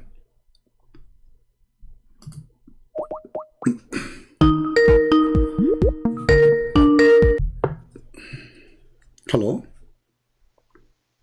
Hello. Hey, my friend, how are you? Good, good. Bismillah ar-Rahman ar-Rahim. So do you want to have a debate on the breastfeeding verse? Oh, you want to talk about breastfeeding? Go ahead. Yeah, so if you can give me a time to speak. Sure, no problem. I'm listening, my friend. Go ahead. Okay, firstly, you know the hadith that you started off the discussion with, which was about goat eating the verse, that's actually weak. And I'll read the taqreej of it. Yeah, it's weak. If you look, Muhammad ibn Ishaq is narrating with the word an, which makes it weak. You can find the scholars grading it in Shu'aib, Sheikh Shu'aib Arnout. He's classed as weak in the classification of Musnad Ahmad. So this narration about goat eating, that part is weak. But even let's say if it was reliable, right? I think Darul Salam they put it as Hassan. Even if it is reliable, it doesn't take away from the ijma of the Sahaba, the consensus of the Sahaba that the Quran is preserved. So that's one thing. Okay, talk about the what is the verse? Okay, my friend, what is the verse of a breastfeeder for adult in the Quran then? Like I said, it's weak. It's a weak hadith. So if there is verses given to Muhammad about breastfeeding for adult or not? Not for adult. No. Okay. So no, there's nothing concrete to suggest that there was a verse about so to understand what you are saying, you know, we are listening. You are saying it is weak even though the website says it's good. Yeah, the scholars have differed upon it, so it's not reliable. So who is the scholar who can decide what is good, what is bad in Islam? Like, it's up to you? No, I've told you this is muhaddith. These are muhaddith, and they have said that this is differed upon. So when something's differed upon, you can't say this is definitely the case. So then you have to back off from that narration, and you can't but you see, rely on. But there is tons of hadith in front of us. All of them, they are very sahih, and they are speaking about a breastfeed for adult. And even Aisha, the wife of the Prophet, she used to order her sisters and her nieces to do breastfeeding for adult before they can see her. Correct? Which hadith is that? Okay, if we go right now and we check out, let us see. If you can give the reference, because I can't see your screen. No problem, I will show it to you.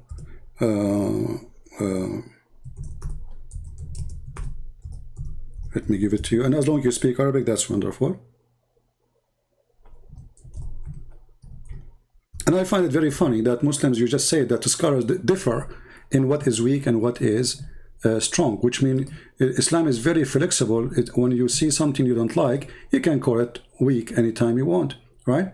So no, that's not, if you want to respond to that. No, you just did. You just said that. Let us see. Let us see that. Hold on. Okay, you can go ahead. Respond. Go ahead.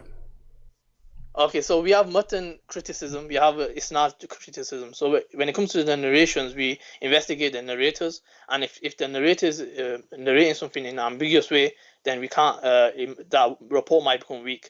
Also, the text itself, we have to align it with the Quran. If it goes against the Quran or any principle from the Quran, then it gets rejected. So the scholars of Hadith, they investigate, they write this in their commentaries. But how come the scholar of the Hadith in they say Hasan there? They are scholars or they are potatoes? Yeah, the scholars, they are scholars. It's just that the general meaning within the Hadith is true. Like, for example, the case of Salim, that's a Sahih Hadith. The Salim. Okay, tell me about Salim. What happened? Did your Prophet order the woman to give her breast to adult? Okay, I'll explain that to you. Okay, go ahead. So I've done a video on this on my channel anyway. Okay, no but I'll explain it to you. Okay, go ahead. So the case of Salim, it wasn't sexual. A lot of times you're trying to make it sexual, right? So it was actually anti-sexual because the husband felt like... Just hold on. You said it is anti-sexual, correct? Yeah, that's so right. It is sexual. It's anti-sexual, meaning that it's not sexual. No, it is no. When you say it's anti-sexual, it's meant to solve a sexual problem, correct? No, I'm saying it's against. It's not. Okay. It's not sexual thing.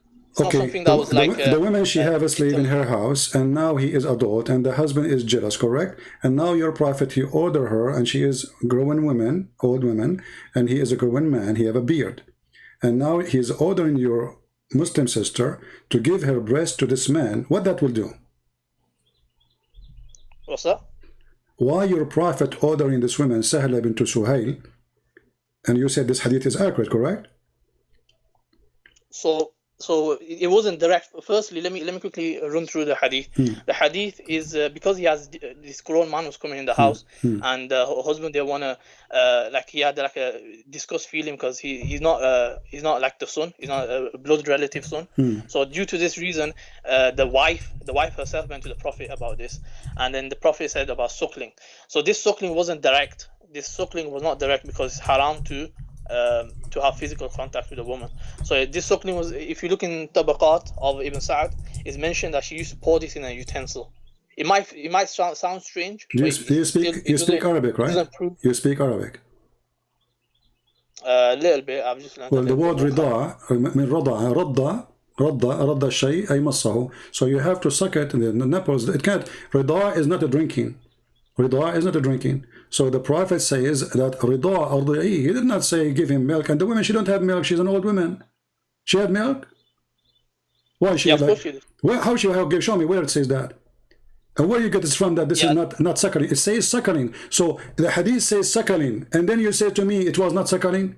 Does the hadith say suckle him? Yeah, it says suckle. But I'm saying it's okay. Since when suckle him is a drinking? Is suckling is a drinking? Are you listening? I'm listening. Because you are okay. You give me a book of at-tabaqat, no problem. Do you accept at-tabaqat you as a reference too? If I show you from at-tabaqat something, are you going to go crazy and say I don't accept it? Do you accept at-tabaqat book? The Tabaqat Ibn Sa'di has various reports. No. Do you accept it? Whatever I show you from there, you say I agree. Now, are you listening? Some of them are reliable, some are see, some are good, some are bad. So it's up to you to decide what's good. So do you accept him as a scholar or not? Again, the muhaddith, they decide. See, now you see, you are not being, you are not being truthful. Either is accepted as a scholar for you or not. So now listen, let's go back to zero. Did your Prophet says don't suckle him? Did your Prophet says that?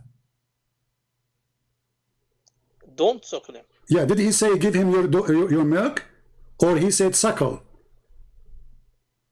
He says suckle, like I mentioned to you already. Okay, so you are adding things your Prophet did not say. Shame on you. Secondly, did your Prophet wife order her sisters to suckle men before they enter upon her? Sisters? Yes, sisters and nieces. No, it's haram. It's on the case of Salim, the wife of the Prophet. They said is very specific to. Are you saying that Aisha was are you saying your Aisha is a bad woman when she did that? No, she never did that. She never did that. Okay, guys, isn't it him who said that this hadith is accurate? Here we go. This is the hadith. I will post it for you in the chat. You can click on it and you can open it. Everybody can read it. And this is the same hadith about Sahla bint Suhail. And it says there that Aisha, the mother of the believers, she used to order her sisters and her nieces to suckle adult men before they enter upon her. Let me see. Let me have a look at the narration. Give me a second.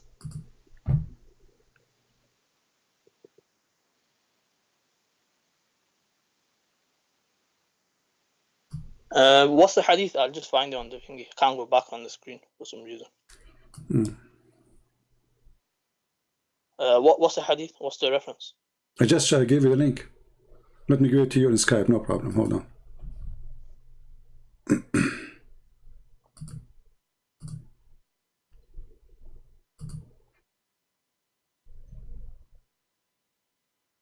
I'm aware that Aisha, she had different opinions. She believed that the Aisha, she have wrong opinion, guys. Aisha, she have wrong opinion. Oh, okay. Aisha, she was a bad Muslim. Yeah. So no, it doesn't make them bad. You just said a second ago. You said Aisha, this is haram. You said this is haram. It's only for this women, and Aisha, she will never do such a thing. Yeah, it's haram. So Aisha now she is committing something haram. Aisha. No, Aisha herself, she didn't say that this is a physical contact. It's haram to have physical contact. That's what I said. Guys, do you hear? Hold on, Qasim. Some people they say cannot hear. Guys, do you hear the sound? People on YouTube, do you hear the sound? Is the sound good coming? Do you hear his voice? Do you hear his voice? You know, it takes a little bit for them to answer. We want to be sure that everybody can hear you. Guys, when he talks, do you hear his voice?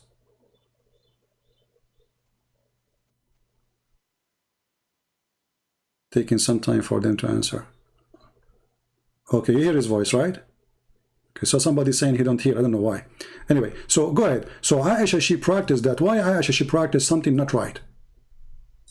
I've just clicked on this hadith. There's no grading on it. It says Muwatta Imam Malik. Doesn't matter, my friend. This is your problem. If there's no grading, this is your problem. This is your problem. Here we go. Anything you don't like, you want to have a grade. So when we show you the grading of the previous hadith, you said, even though it says Hasan, you said it's not accepted for you, right? So I'll give you a reference. No, you did not give me any reference, my friend, because this person, he have no right to say something not true. Because the hadith says this is nobody oppose it, and if somebody came 1,000 years after to say I am against it, well, here we go, you are against it too, and later somebody will say you are a scholar and you are against it. But did Aisha herself practice it? Again, this narration firstly doesn't have any grading on it. Number one, my friend. So why you Muslims? So are you saying okay? Are you saying to me that you Muslims, you promote lies? If it's not true, it's not going to be there. Don't you agree with me? Why you Muslims? Promote?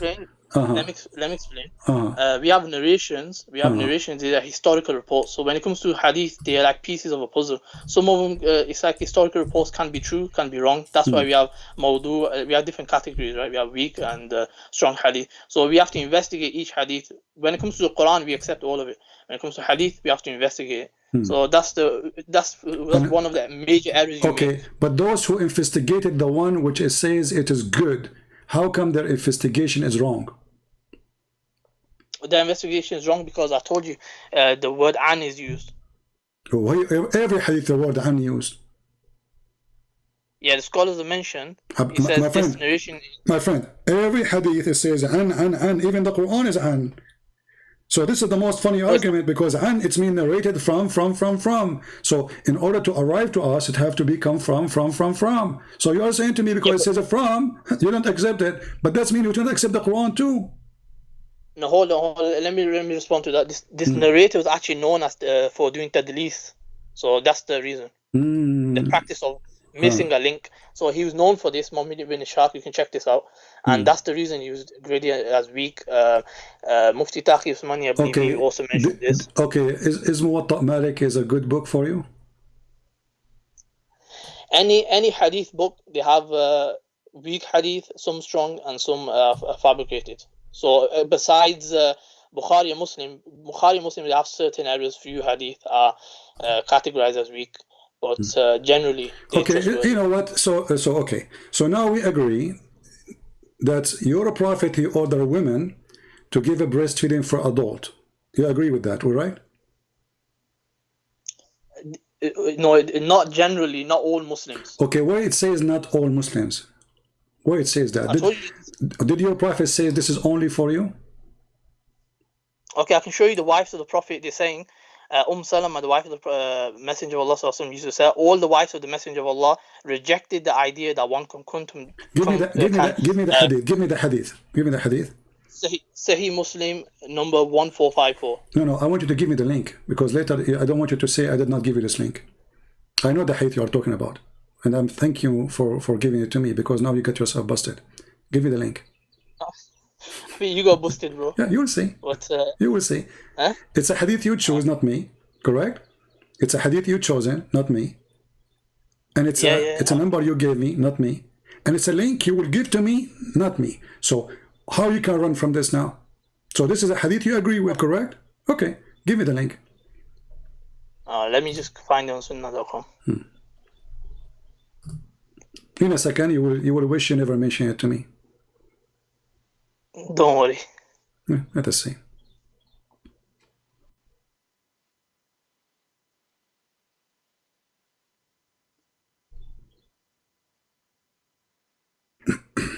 I will post it for everybody too, so they can see it. Okay, so let me send it.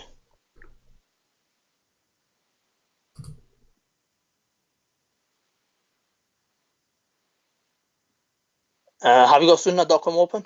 Yeah, just give me the link, my friend. Open it in front of you. I'm using two devices, so I have to send it to the device. You said Sahih Muslim? Yes, Sahih Muslim 1454. 1454, correct? Okay. I will give you the link as long as you have difficulty to find it. So I will give you the link and you confirm that this is the hadith you want, correct? You confirm to me that this is the hadith. Okay, I will give it to you. Here we go. As long as you have difficulty to send it to me, please confirm that this is the hadith you are talking about.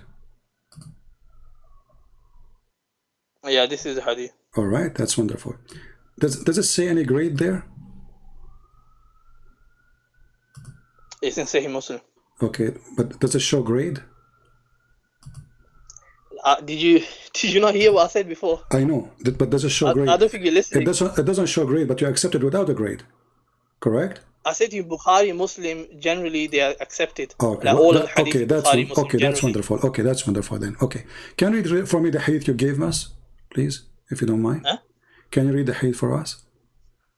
Yeah. It says, Salama, the wife of Allah's Messenger, sallallahu alaihi wasallam, used to say to all of the wives of Allah's Messenger, sallallahu alaihi wasallam, disclaim the idea that one with this type of fosterage, having been suckled after the proper period, should come to them, and say to Aisha, by Allah, we do not find this but a sort of a concession given by Allah's Messenger only for Salim. So they hear that only. And no one was going to be allowed to enter our houses with this type of fosterage. And we do not subscribe. Okay, hold on. She was saying that to Aisha. Why she is saying that to Aisha? Because Aisha, she was doing it.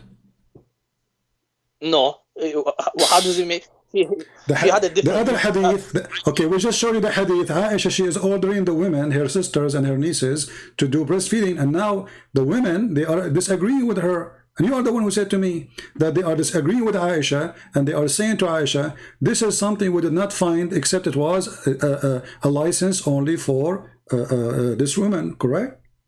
So why they are saying that to Aisha? Because Aisha, she is doing it. Okay, give me 2 minutes, I'll explain.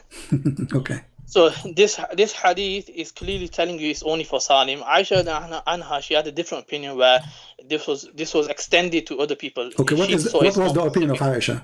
Let me finish. Yeah. So it's extended to other people. However, it's still not direct contact. That's what I'm trying to make the point that it's haram. If it was a direct contact, it'll go against the Quran. Then it'll be rejected. Where it's against the Quran? How it's against the Quran? Because the Quran mentions about lowering your gaze. It talks about who are your mahram and who are your, not your mahram. And the Quran mentioned too, you can do mut'ah. The Quran doesn't mention mut'ah, but that's a separate topic. No, I'm just showing you that the Quran have a lot of crazy stuff. So chapter 4, 24, chapter 4, verse 24, it says you can do mut'ah. So what is the point of covering your chest and then you order them to go have sex around for 3 days, 3 nights? I've actually went through your video about mut'ah and I've actually deconstructed it. It's on my channel as well. Here we go. So everything in your channel, but you can't do it now. Why it's in your channel? What do I do it now? So, I've already done the best. No, my friend, you cannot. Here we go. Did your prophet allow the mut'ah? Yes or no? Mut'ah is haram. It was allowed in a specific state. But that's a separate topic. It's a separate topic, but it's connected. It's sexual. So, what kind of a prophet? Okay, what kind of a prophet he allowed it? Now, let's go back. Let us go back. We will go back to the mut'ah. Hold on. We'll go back to the mut'ah later. Now, let us see. Did Aisha, according to the hadith, the one you don't accept, order her sisters and her nieces to do breastfeeding for adult? Yes or no? Like I said, I haven't seen this grading. Even if she did, okay. But like I told you, it's not direct contact. Okay, where it says it's not direct contact? Can you show us? I told you Tabaqat ibn Sa'ad. No, this is a guy giving his opinion. He was not there. He does not exist from the time of Muhammad. This is a person who was born 100 and hundreds of years after, making a book. I'm asking you, does it say anywhere in the books of hadith that there's no direct contact? Listen, the Muhaddith Ibn Hajar, he actually concluded this. He said my friend, but he is not. Was he there, the person who concluded that? Give me a second. No, he analyzed the reports and he wasn't, obviously. Okay. Ibn Hajar. So I can give my opinion now. Who care? Even if I'm a scholar. But there's nowhere the Prophet of Islam says Arda'i mean to suckle him, and you agree with that, correct? Like I said to you, if this report is saying what you're saying, my friend, if you reject it, the word in Arabic, does it say Arda'i, suckle him? It says, yeah, it does. Okay, are you saying your prophet, he don't know Arabic? He's using the wrong word. He said suckle him, but he don't mean suckle. The audience understood what he meant. And the narration, let me quickly, my friend, let me quickly mention the actual narration. Arda means suckle, and you agree. So your prophet says suckle. He didn't say to him, give him your milk. Can I mention what's mentioned in Tabaqat? Okay. It says Sahla would pour her breast milk into a utensil each day for 5 continuous days, and Salim would drink from it. He did not directly drink from the breast of Sahla, as he is not permitted to expose one's aura in front of a non-mahram adult, let alone have him sucked. And this actually consensus with all the scholars. Qurtubi mentions this. So now we should not follow what Muhammad said, because what Muhammad said is blind and it's deceiving. So we have to follow what someone who wrote a book 1,000 years after explain what Muhammad said. And Aisha, the poor woman, she was practicing what is wrong because her prophet, her husband, did not explain to her. But the guy who came 1,000 years after, he can explain better to Aisha. And he understands Islam better than... We have usul whenever we analyze hadith, we have principles. If it goes against certain principles, we reject the report or we analyze it in a different way. So when it comes to this report, the apparent meaning may seem like it's indicating that. I have a surprise for you. Read for me this hadith. And now let us see how you will say this is weak. The game of weak and strong. Is it on the same topic? Yeah. It's on the same topic. It's about breastfeeding for adult. Exactly. Read it for us. I will put it in the screen and I will post it in the chat for people. Read the hadith for us. So it says, Salama said to Aisha, a young boy who's at the threshold of puberty comes to you. I, however, do not like that he should come to me. Whereupon Aisha said, don't you see in Allah's Messenger, so my mother for you? She also said, the wife of Abu Hudayfa said, Messenger of Allah, Salim comes to me, and now he's a grown-up person, and there is something that rankles in the mind of Abu Hudayfa about him, whereupon Allah's Messenger said, suckle him. So what's the issue? This is the same thing that's mentioned about Sani. That I've already explained. But okay, so Aisha was practicing. You said no, Aisha should not do.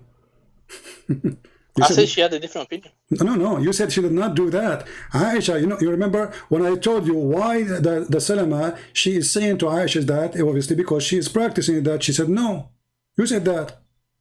You said no, she was not doing that. The hadith here confirmed that Aisha is telling the Muslim women, including the wives of Muhammad, that we should follow the steps of the Prophet. He ordered these women to do such a thing if somebody want to enter upon her. Correct? So Aisha, she's going around telling the wives of Muhammad, you should practice this because we should follow the steps of Muhammad, the messenger of Allah. Correct? Does it say that? Yeah, so... Okay. Is that a da'if hadith? No, it's a Sahih hadith. Okay. So now Aisha, she is the wife of Muhammad, and she was doing that, and her husband did not say to her, don't do it.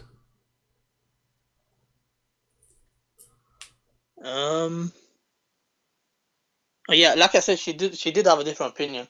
I never come across No. This is not the question. This is not the topic now. She is doing that. She is speaking of that, and Muhammad is not correcting her. And then you get me a book of somebody written a book 1,000 years after, saying that it should not be this way because this is against Islam. So Aisha, first-hand witness of Islam, half of your religion is coming from Aisha. Even your prophet says, نصف دينكم من Aisha. Take your half of your religion from Aisha. So now Aisha is giving you half of your religion and you reject. Which hadith is that? Here we go. Let us show you. Half of the religion. The Prophet said this. Okay.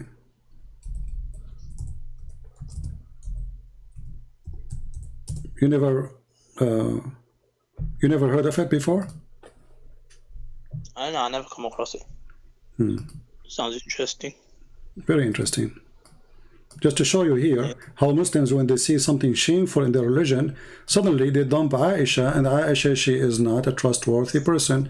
When they want, she is trustworthy. She is trustworthy. Oh, she is trustworthy. No, you said you have. You see, you are trying to be polite and say she have. Errors. You know, you are trying to be polite, saying that this is her opinion. But this is not about opinion. This is religion, my friend. You cannot say this is opinion because she is saying, I'm following the step of the Prophet. Here we go. Here it says. Yeah, it's her ijtihad. It's her ijtihad that this can be done to, like she thought this was general. But like I mentioned, it's not direct contact. It'll be haram to do direct contact. I've already mentioned this. So it's irrelevant if you had that opinion or not. Oh, okay. So it's irrelevant to do that, such contact. Why it was relevant for the women? Her name is Sahla bint Suhail. I'm saying is there's no direct contact. Where do you get this from? Do you have a proof? I told you no, this is not a proof. This is a guy. He is ashamed. Like Mimi Hijab, he says to a Muslim sheikh, "Can I suck your wife's tits?" Because he feels ashamed of it. So now I'm asking you, when Muhammad Hijab was saying that to the Muslim sheikh, and the Muslim sheikh insists that this is about suckling for the breast, and Mimi Hijab, he said to him, "Can I suck your wife's tits?" Why the sheikh, he did not say this is not accepted in Islam? Why he is saying this is what it is? Why you Muslim do not have one religion? Do you Muslim have one religion or not? Why the sheikh, who is this Mimi Hijab, is answering him? Why he is saying no, this is what the Prophet said. And I can show you right now a video by the one who teach hadith, the dean of hadith in Azhar University, saying this is suckling, it's about suckling. Okay, let me explain. What Muhammad Hijab was talking about was Albani's opinion. So he was talking about how it explicitly Okay, hold on. Did you say Al-Albani opinion? Yeah. Okay, is Al-Albani one of your big sheikhs? He's a Salafi scholar. Okay, no problem. But is he a big sheikh or he is a potato? I don't recognize him as a big sheikh. Okay, so but why this guy Al-Albani is saying you can suck the wife, anyone, like your neighbor wife boobs? Why is he saying that? How he got Islam wrong? Why this religion is so confusing? So each one of you, he tried to make his own understanding and own. It's very simple. Supposedly, your Prophet told the Muslim. For example, Albani has been refuted by many people anyways on his gradings on hadith. Okay, Albani himself, he refute many too, you know, so you are saying to me, anything is not suitable, we don't accept. Anything is embarrassment, is don't accept. Let us go back to the... No, anything that goes okay, hold on. Let us go back to the hadith which you mentioned about Muhammad. He ordered the woman to give her breast to a stranger. He is adult. Okay. Do you have a proof that she had milk? Pardon? Do you have a proof that this woman, Sahla bint Suhail, she had milk in her breast? The narration itself mentions this. Where it says, show me. It mentions that she suckled him and then the disgust of Abu Hudayfa. It says she suckled him. Does it say that he drank milk? Obviously, if he's going to be suckling, that's what's going to happen. No, men, when they have sex with women, they suckle the nipples of women. Excuse my language. Well, there's no milk. Like I said, there's nothing sexual about this. Okay, hold on. Becomes the mahram. But isn't this is about sexual? This is a guy who is, the husband is jealous because there's a man is in the house. So it's about sexual. So your prophet supposedly by doing that, he will stop the sexuality. Correct? Yeah, exactly. So it's anti. Okay, but so isn't it sexual? Isn't it sexual to give women a breast to a stranger? Like I said, she's not giving the breast. Where you get this from? You failed to show me. I gave you a reference. No, you did not. No, you gave me a book written, long time ago. I have books too. So can you give? So I can show you Al-Albani. So you are the one who mentioned Al-Albani. I agree with it. Okay. So Al-Albani is a scholar too. Al-Albani is a recent scholar. My friend, all of them they are recent compared to my friend. All of them they are recent scholars compared to Muhammad. As example, Ibn Kathir came 800 years after your prophet. So he's a recent scholar. He's not an old scholar. He's not from the time of Muhammad. So how come you take him? So if you don't accept recent scholars, then you don't accept all the recent scholars, including the one you mentioned. All of them, they are not from the time of Muhammad. That will make them recent scholars. Okay, so now, let me respond to you. So you are saying to me, there is no proof of what you are saying. What we have is, hadith is confirmed to be Hasan or good, that it is, yes, that the Prophet, he received verses of a breastfeeding for adult. And you are saying to me, the hadith about the goat ate it is not true, but there's no proof of that. Muslims are ashamed of it, but they cannot, defeat it. Because simply it's an opinion. Okay, can I respond? Okay, go ahead. So Albani's opinion is rejected because it's regarded as like a singular or shad opinion. So it's something that goes against that consensus. So that's the reason his opinion would be rejected. I've mentioned already, like the Muhaddith Ibn Hajar al-Asqalani, he's also concluded this based on the narration of Tabaqat ibn Sa'd. Do you accept Ibn Hajar? Yeah, I've accepted him, yeah. So if I show you now something he said, you will say I accept? So you went on a different topic? Are you not No, just to show the hypocrisy. It looks like you're running away. No, you are running away. Do you accept him as a scholar, whatever he say, you accept him, or only in that line? Well, show me what he said. No. Do you accept him, whatever he say? I want your promise. We have to analyze each report. See, here you see the hypocrisy. So he is a scholar when they want, he is a dummy when they want. So even the scholar you mentioned to me, you don't want him no more. Same for all of them. So do you accept them or you don't accept them? You don't. Do you accept Ibn Kathir? Do you accept Ibn Kathir? Do you accept Ibn Kathir? Let me finish. When it comes to Ibn Hajar, when it comes to grading, he's an expert in grading. So if you want to show me a grading that Ibn Hajar is doing a grading on, I'll accept the grading on. No, if I show you something... His opinion can be rejected. Okay, his opinion can be rejected, but isn't it his grading is opinion too? No, his grading is based on biographies and he analyzes it. No, his grading is based on opinion because all of it is opinion. I say I don't agree with this because of this, because this is opinion. Someone else here, different opinion. Now listen. So your prophet, he come with something which is unacceptable. A woman, she is grown woman, asking her to give her breast to adult man. You said it is not direct contact, which is very funny to say because no proof of it, because the word in Arabic is suckle. No, you gave me no proof. The word in Arabic is suckle, and suckle you have to suck. If you don't accept the proof, that's your choice. No, it's not about me. Even your scholar don't accept it because it says suckle him, does not say drink her milk. The word is suckling. You agreed, correct? I told you how it was done. How the suckling was No. done. Okay, can you show me hadith about how they do it? I've told you already. No. Show me where hadith says that the woman, she used to take milk from her breast, put it in a cup, and give it to the man. I gave you references. No, you did not give me. No, you did not give me. No, what you gave me, it doesn't say what you are saying. It says that obviously it is not about suckling, it is about not direct contact, correct? But there's no proof. Do you have any story of a woman, or this woman, Sahla bint Suhail specifically, that she put milk in a cup and she gave it to the man? Yes, Where? Show me. Al-Isaba, volume 4. No, Yeah, okay, give me the link. Give me the link. I will post it on screen. Everybody will laugh. I'm giving the reference. You can find it yourself. No. You give me the link because I want to put it on the screen. I'll give you the reference, and Okay. then you find it if you want to. Okay, why you cannot give me the link? I have a scholarly site where I've taken this information from. What? I've taken this information from a scholarly site. No problem. Can you give me the link? You just said it's you just said site. The link to that. If you want. You just said site. Yeah. Correct? Okay, give me the site. Yeah. I'll give you 1 minute. Okay.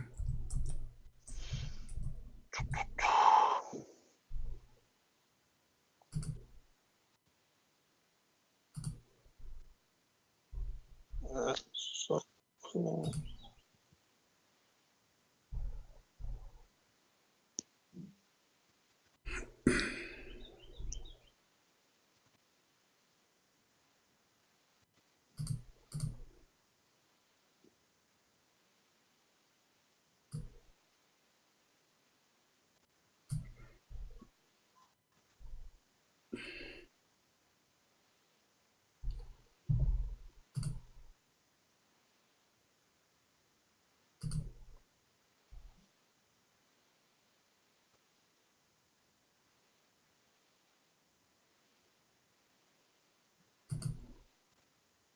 Okay, I've got the site. I'm just going to copy and paste it.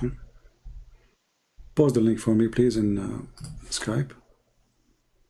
Okay, so I think I mentioned enough what I needed to mention on the topic. You can check it out. So I'm gonna, inshallah, head out. All right. You know that because the point we want to show it to everybody, so they can see what we are talking about. All right.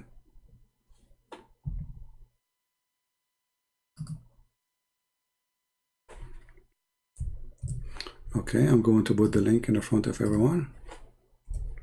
Give me a second. All right.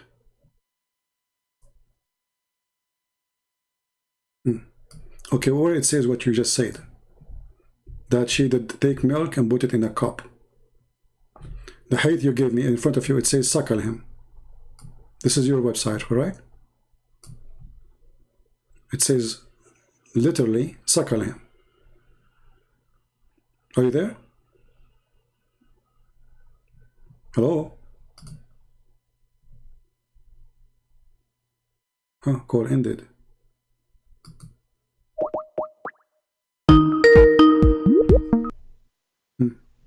Hello. The website you gave me, it confirmed what I said. It says here, I have suckled him. Read it. This is the website you gave me. Okay. I have suckled. I'm aware. Does it say I have suckled him? Yeah, you scroll down. If you scroll down. Okay. No, but does it, my friend? Okay, no problem. Does it say I have suckled him? Yeah, it does say that. Okay. So why she is saying I have suckled him when it's not suckling? That wording was used, however, what was meant by it was. Okay, so the word was used. Okay, now where? Okay, if we scroll down, where it says that where is the story? Where the reference that she put milk in a cup? Where it says that? Look, search the word tabaqat, you'll find it. Oh, here we go. Tabaqat. No, because you need to the word tabaqat. They can type it different way. Everyone tabaqat. Let's see. Tabaqat.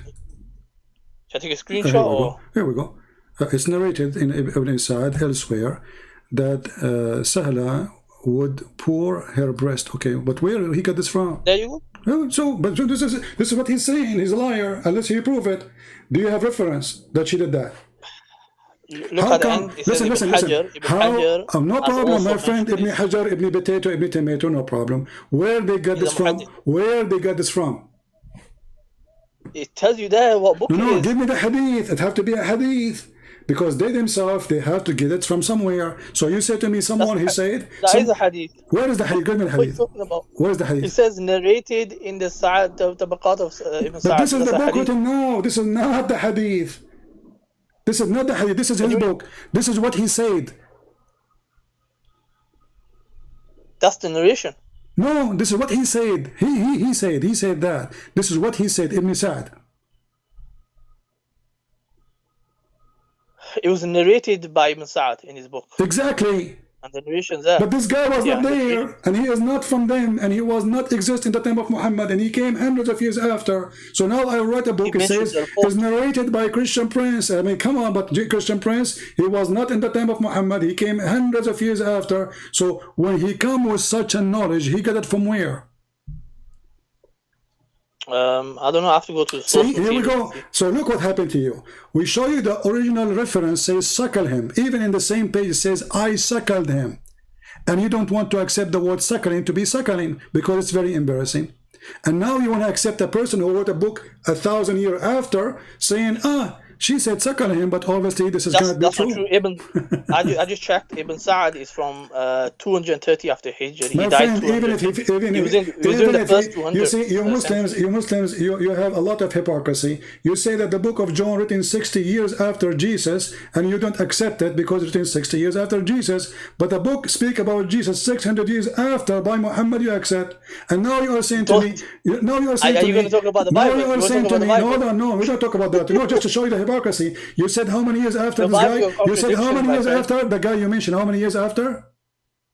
The Bible got contradiction. No. How many years after he came? He was born in 168 after. Okay, but isn't Al-Bukhari is after? Yeah, Bukhari. So how do you accept him?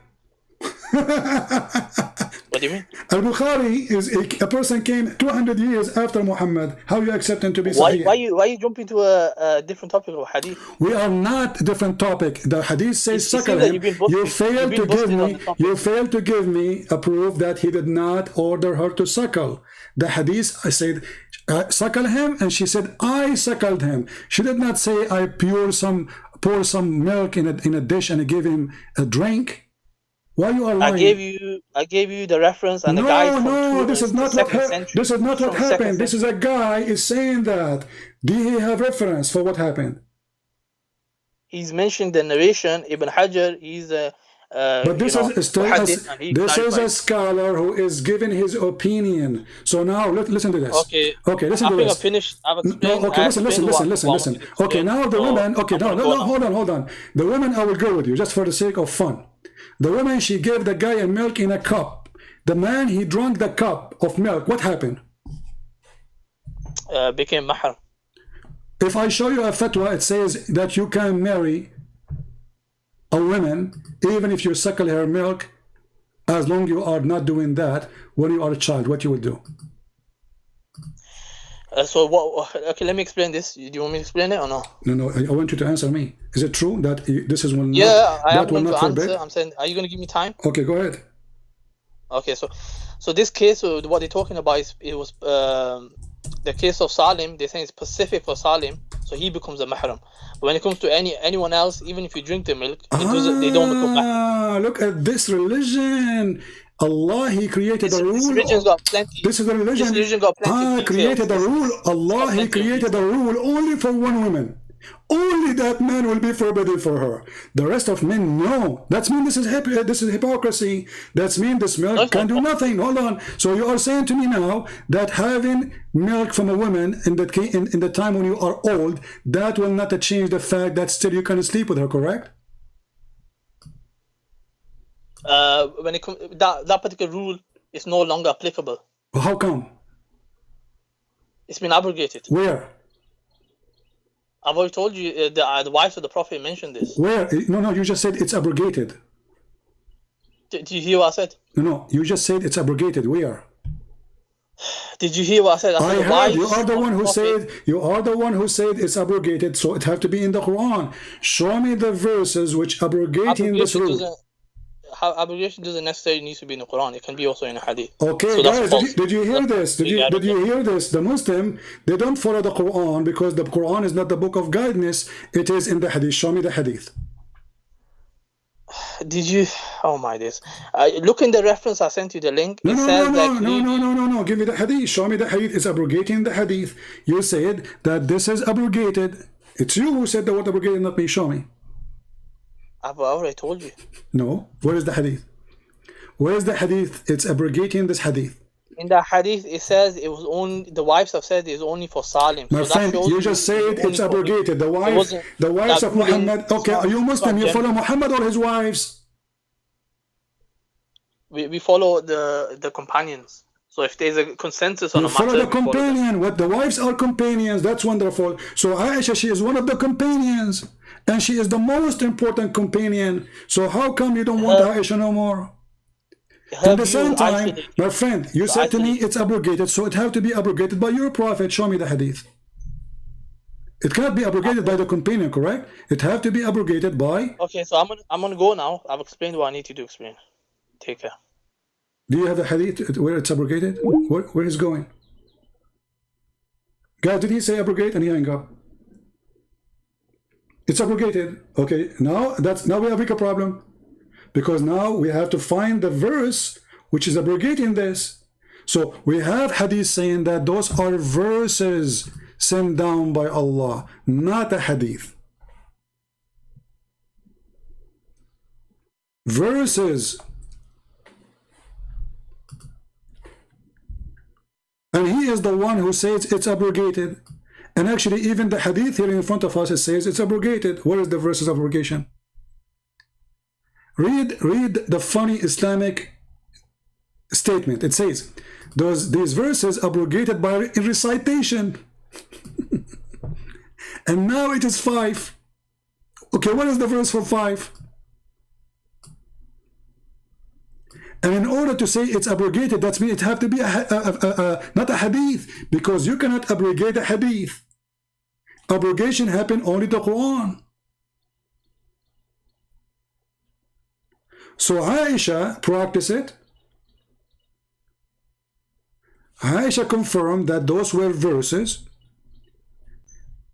The rank of the hadith says Hasan, which means good. For them it's bad.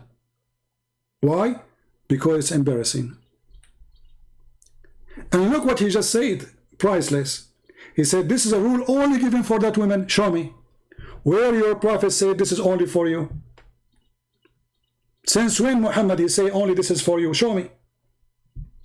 Isn't it Islam is for all mankind? Suddenly now there's a special book only for this women?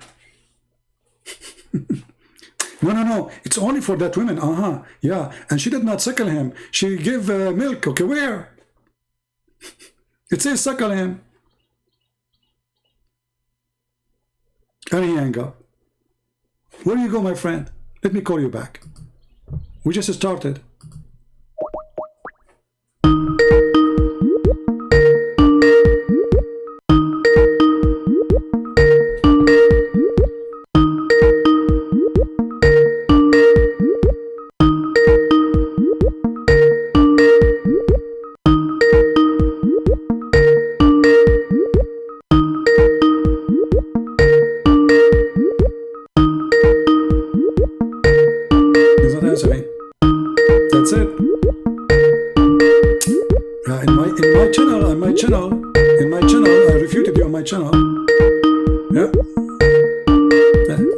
Answer. That's it, he's gone. Bye-bye. And by the way, he's welcome to... I think this is the same guy who brought me this sheikh from New York. Isn't this the same guy? You remember the sheikh from New York? Who made him falafel? I think this is the same guy who brought his sheikh to contact me. But look what happened now. Obviously, Muhammad is a crazy man. Because he said that if a man he drank a milk from a woman, that will not still forbid him from having sex with her. So what the point? What the point then? Do you see the stupidity? He is the one who mentioned this, and actually I have the fatwa in front of me. Ultimate farm potato, get lost, you know, stupid kids. We want people who men, not kids. Idiot.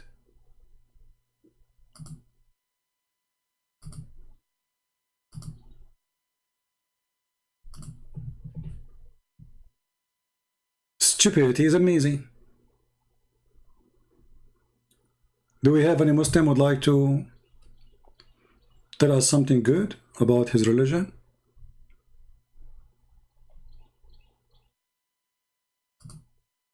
As long that will not stop the man from being able to have sex with that woman. So what the point of this? Why he did that?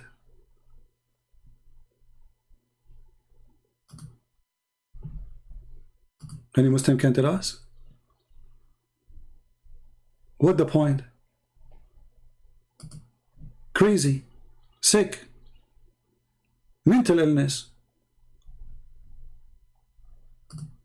We just heard him saying, no, he can still have sex with the women. Oh, but only that woman. He cannot. Why? And where it says in the whole story, this is only for that woman.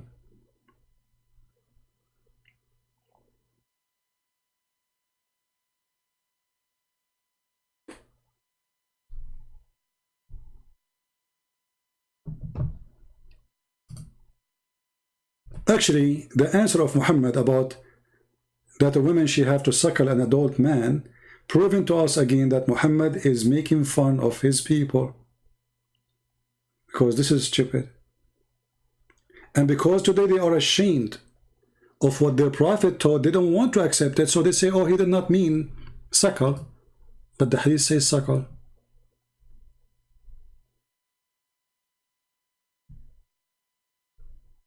And the biggest scholars of Islam, the one who teach hadith right now in Egypt, they say, yes, this is what it says. If you search right now, adult breast feeding fatwa in Google,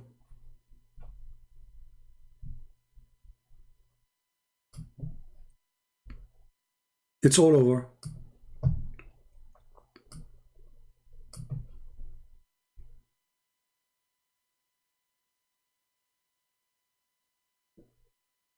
The head of the Azhar University, the head, all the sheikhs who graduate, like they are proud. I am graduated from Al-Azhar University. Not me, I'm saying they are proud. Okay? The head, the one who teach them, the one who made them sheikh, is the one who issued a fatwa. That a woman, she go in the bus, she should breastfeed everyone there. They have interview with them actually in TV. So the woman in the TV, she said, are you saying to me I have to suckle all those people who work with me in the studio in the TV? He said, yes.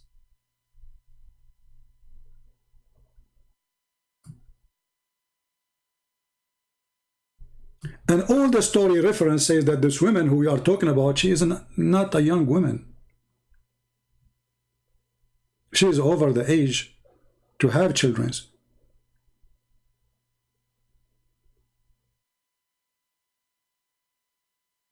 So how she can suckle, and suckle what? There's no milk.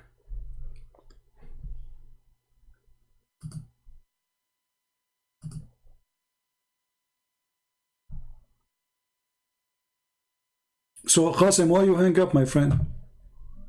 Why you did hang up? I don't understand. Where you go? We did not finish.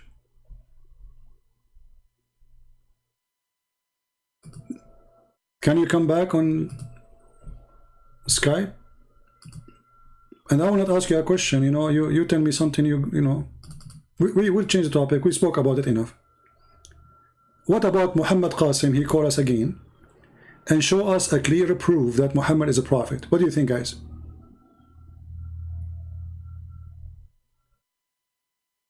Can Muhammad do that?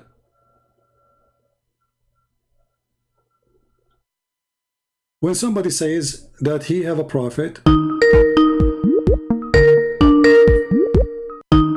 this is ultimate fault, I think. Yes, ultimate, how are you? Hello? Hello? Daddy? Yeah, stupid idiot. Even your voice don't come. Let us see if Muhammad Qasim, he can give us any proof of his choice that Muhammad is a prophet. You see, we are giving him an ultimate freedom from ultimate boy from Nigeria to give us any reference of his choice. Muhammad is not a prophet. Muhammad is not a prophet. Even Muslims don't believe he's a prophet, and we can prove it. Simple. He is not answering. He's typing for him. Muhammad Qasim is typing for me, but he's not answering.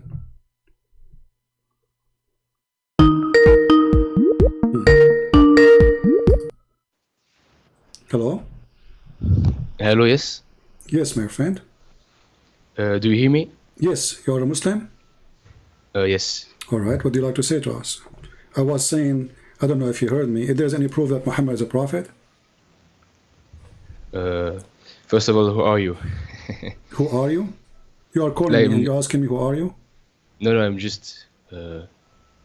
what do you want me to say? I want you to tell me how you believe Muhammad is a prophet. What makes you believe he's a prophet? Because I read the Quran and, okay.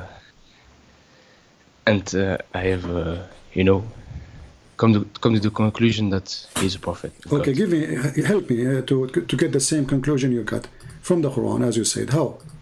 What is the conclusion? Or how you get the conclusion in the Quran?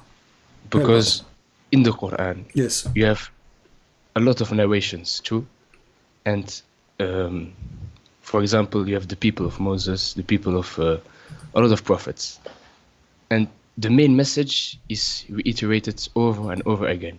It is to worship the true God and to not obey the evil doers.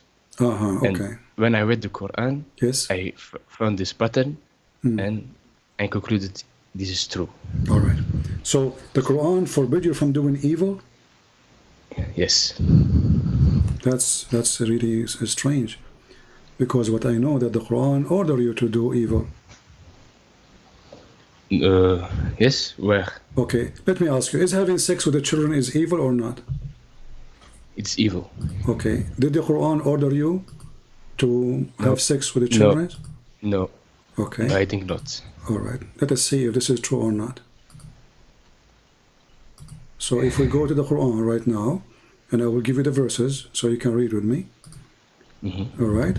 And this is verse number 4 in chapter 65. Okay, wait. Okay. This chapter talking about divorce. This is the chapter of divorce. Talking about divorcing children's. You're talking about Surah Nisa? Yes. No, chapter 60. no, sorry. Chapter 65, not Nisa. Chapter 65 at-Talaq. Divorce chapter, verse number 4. Okay.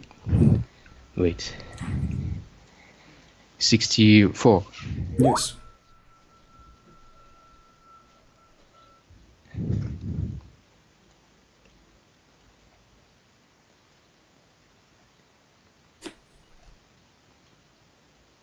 What verse? Chapter 4. Chapter 65, verse number 4. Okay.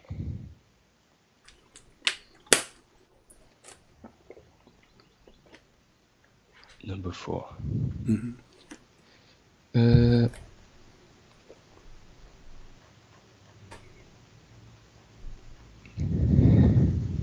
Yes, I have it. Okay. Is that about divorcing children? No, I don't see such.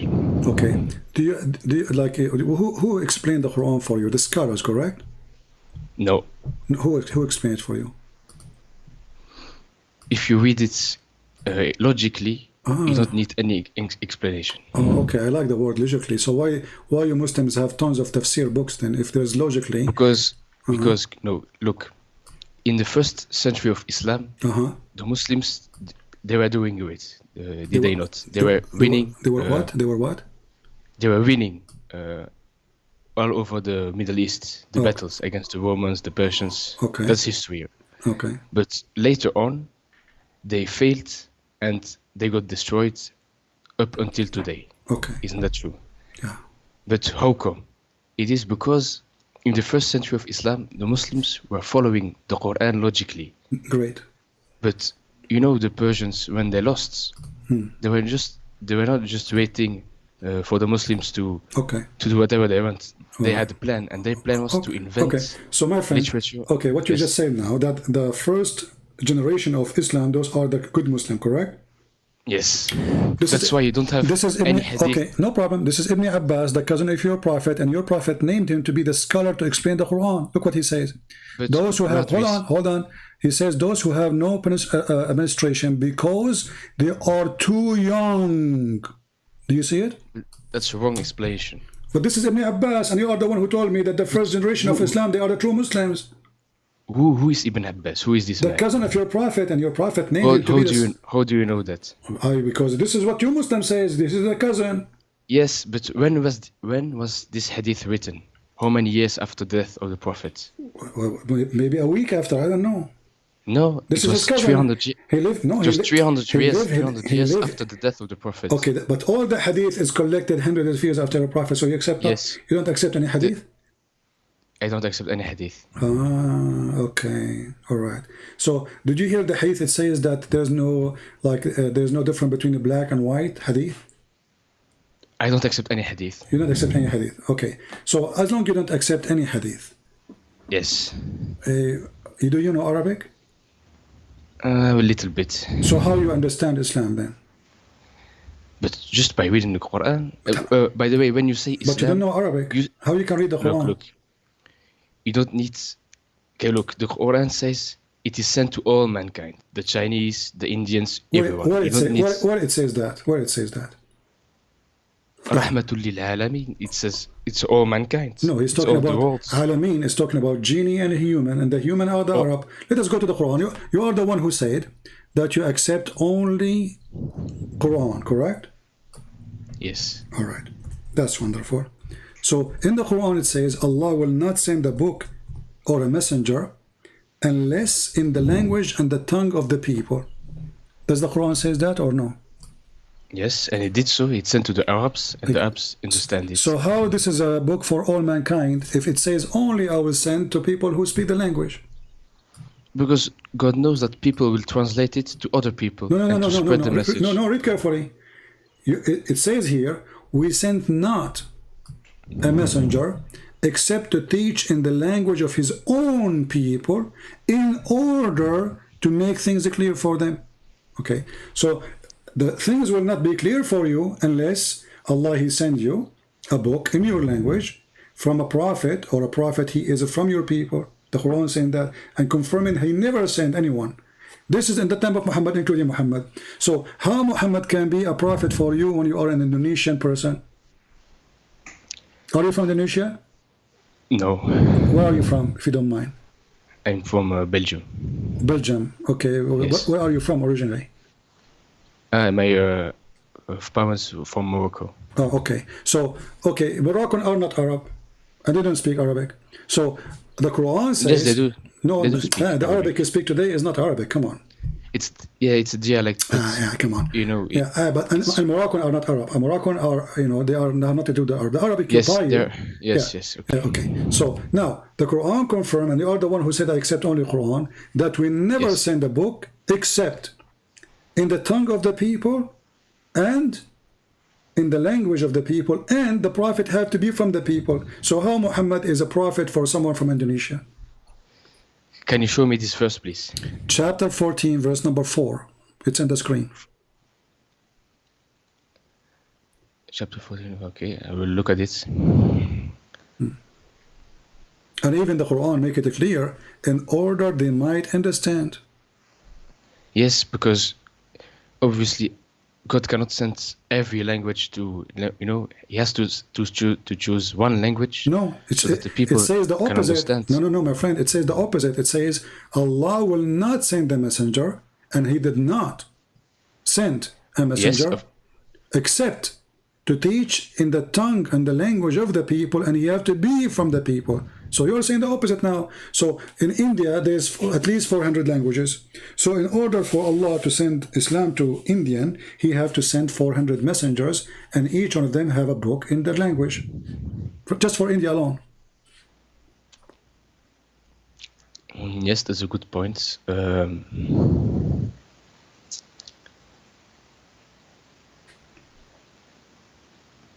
Yeah, for okay.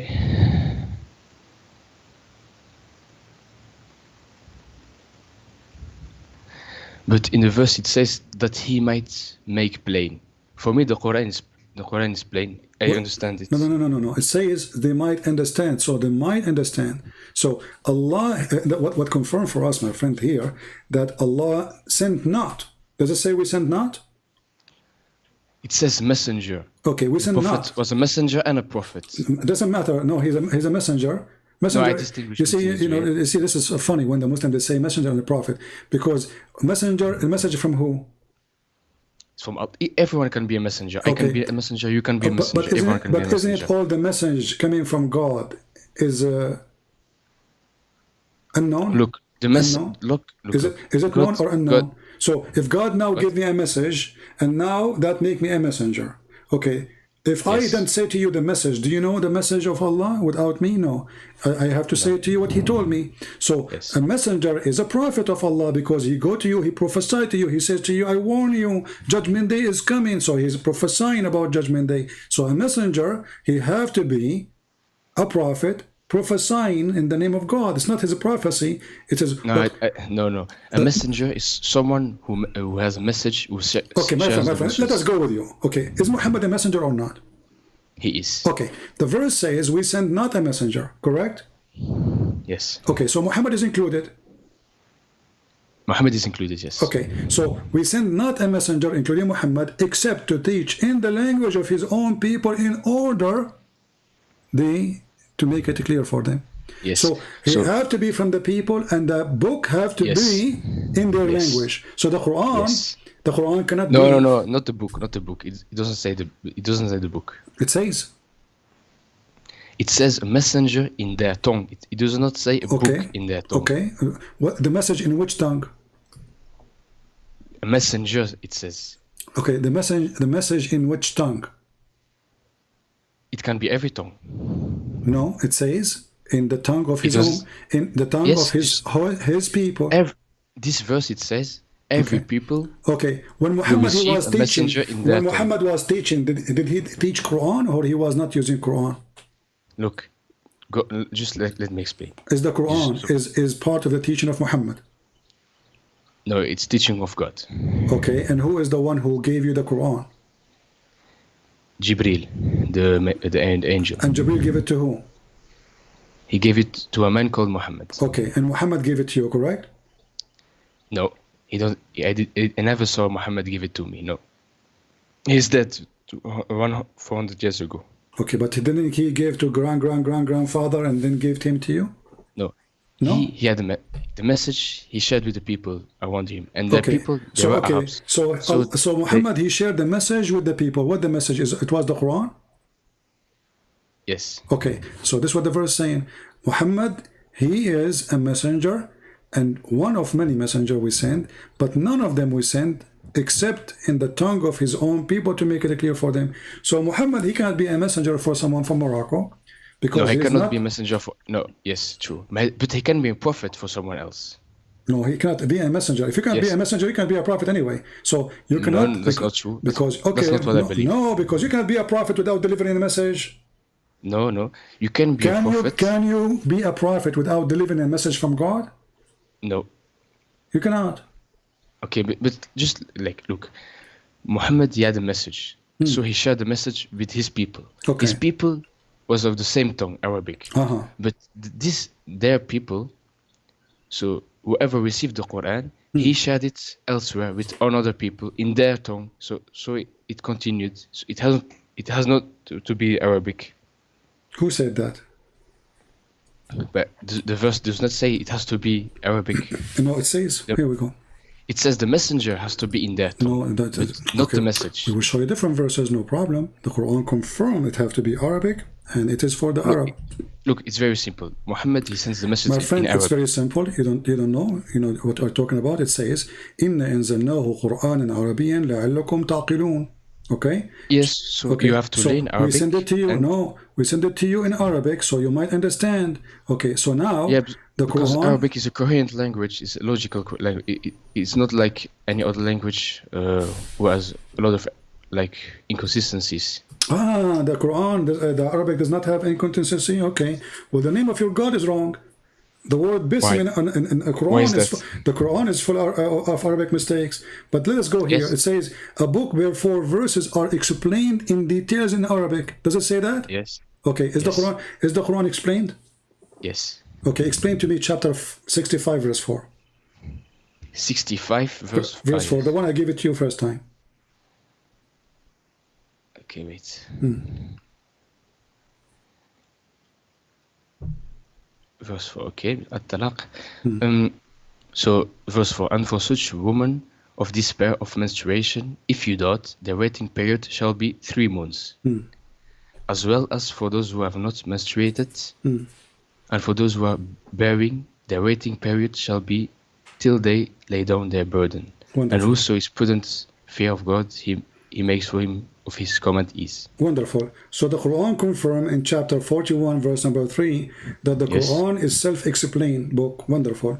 Now I gave you a chapter 65 verse 4. It says women who they never have, or like females who they never have. No, it does not say never have. It says, and for such of a woman of despair of menstruation. So these are women. No, read before it. Read before it. No, read before it. Read before it. Sir. And those who did not have menstruation ever. Those who never had menstruation. Yes. Okay. But that doesn't mean they are a child. That doesn't mean that. There's a lot of women who did not have menstruation, but they're still in their 20s and they have a medical problem. Don't you know that? But those are rare. What? Those are rare. Are what? Rare. Very rare. Yeah, rare. Like very few. They have such issue. Usually women. But it exists, and so God has to mention it. Okay. But did Muhammad marry a child? She is 6 years old? No, he did not. Why not? Where you get this from? Because the Quran says you can only marry with woman. And woman is mature age. Okay. It says in the Quran. Listen. So why all the scholars agree that those are too young to have menstruation? You see, I showed you Ibn Abbas, the cousin of the Prophet. I can show any scholars, all of them, they agree that those are too young to have menstruation. And now we are talking about divorcing them. So why the scholars of Islam, they say this is about 2 young girls, and you are saying no? How come they are wrong? Why would you listen to the scholars of Islam? Why would you? Why I will listen to you? Are you a scholar? Don't listen to me. Just read it for yourself, and we did read it. Okay, we did read it. It says women who did not have their menstruation, female who never had their menstruation. Okay, so you said those are women who have, they have like illness, so they did not have menstruation. Do you have a proof? Look, the verse says despair of menstruation, so that means this woman never. It says speak about different two kind. Those who they are lost hope of menstruation because obviously they are old, and then it says you have to wait for them. By the way, why you have to wait for them 3 months? 3 months. I don't know. No, look, 3 months. 3 months to confirm that they are not carrying a child in their womb, correct? Yes. But what kind of God he think that it take 3 months to know? Maybe. Wait.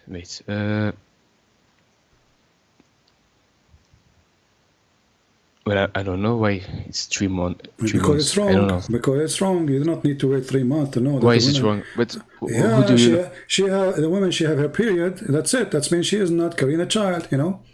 That's it. You don't need to wait 3 months.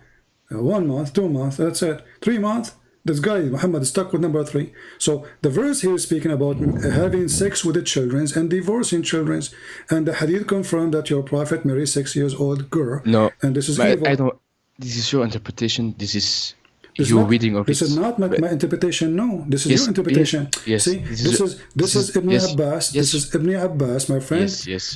This is Ibn Abbas, and this is he is the cousin of Muhammad, and he is the one saying there's women because of their old age they don't have menstruation, and there's girls who they are too young. That's why they don't have menstruation. And now we are talking about what, divorcing them. So you marry them when they were 1 day old, because now divorcing them. We're talking about divorcing them, and yet, even in the time of divorce, still they don't have menstruation. Look, I don't agree with the interpretation of Ibn Abbas. I don't agree with it. Okay, let us forget about this. Can you give me something in the Quran will make me Muslim? So something in the Quran that Make me Muslim. Like, let us say you saw me in Belgium and you are a Moroccan person, you want to convert me to Islam. How you can convert me to Islam? Help me. What you will say to me? Do you promise me virgin, like I will have a lot of sex in heaven? No. Why no? Why no? I'm sorry, can you repeat? If I met you in Belgium and I am a Christian and you want to convert me, are you going to come to me and say... I don't want to convert. No problem. We are just have a conversation, my friend. No problem. So, are you going to promise me women with big boobs to convert to Islam? I am going to promise you eternal peace. Why you will not promise me boobs? But why you don't promise me? Why you don't promise me? Why you don't say to me, convert to Islam and get women with big boobs? Why? What's wrong? That's not wrong. I can say that. Okay. Okay. You can. So, did your God promise you women with big boobs if you convert to Islam? Yes. Is that good? Is there anything wrong with women? No, nothing wrong with the women, but there's so why there's, what's your point? Actually, where it says there's women, do you see the word women in the verse? It says Kawaibun atrab. There's no women. It says big boobs. There's no women. Obviously. What is the women? Where is the word what women? verse you talking about? Surah Rahman or what? Chapter of An-Naba, chapter 78, verse number 33. 78. In the translation, they put the word women, but in Arabic, there's no women. So now, why does God, he promised me, if I believe in him, he will give me big boobs? What is the connection between Allah? Let me read the verse first. Yeah. 78 you said, huh? Yeah. Verse number 33. 33. Okay. Well-matched maidens with swelling breasts. Their breast is swelling? I don't know what swelling means. Swelling is mean like you hit something with the hammer, or like you close the door of the van and your finger, it will swell. You know, it will become big. So their breast is swelling? It says... What translation you are reading? It's not very known. Well, okay, give me the name. Maybe I can find it here. His name is Sam Gerrans. I don't know who's this guy. Okay, so swelling the breast. Allah will give you women with swelling breast. Why? What is the connection between Allah and breast? Believing in Allah and breast? Because in life, what do men like? Oh, what men like? You tell me. What men like? Big breast? What do you like? What do you like? I like women to leave me alone. I don't want to go to heaven and find women there. I'm running away from them. So now you are saying to me that what make you believe in Allah is big boobs? No, I'm saying what makes me believe in Allah is that in this life you have tests. You have to overcome these things. You have to overcome what? Your God Allah actually is making you overcome the shaitan. Obviously, the Satan. Well, shaitan is the one who tempt you, right? He what? Shaitan is the one who tempt you, correct? He tempts me. Tempt. He tempts you. Tempt, yeah. Okay, but isn't it Allah now? He is tempting you by big boobs. No, he's promising. He's not tempting. But this is okay. Shaitan, he promised me too. Shaitan, he promised me if I follow him. The shaitan, he promises and he tempts. Yes. Okay, Allah, he is promising you because he did not give you the big boobs yet. Did you have them? No. Okay, so he is promising you. It's for the future. In the same time, it's temptation because you said this is what men like. correct? No, because that's not temptation. Because I will have to trust and to wait a long time before the no problem, but recompense. still is temptation. So now you are patiently waiting in front of the door of Allah. So one day He will open and the boobs will come in your face, like boing, boing, boing, boing. They hit your face like the party time. That's what you are saying to me. Patient, you are patient now, waiting for the boobs. Are you waiting for Allah or for the boobs? For Allah. Okay. So what's the connection between Allah and the boobs? The connection is that Allah, He created Adam, and He created from Adam his partner.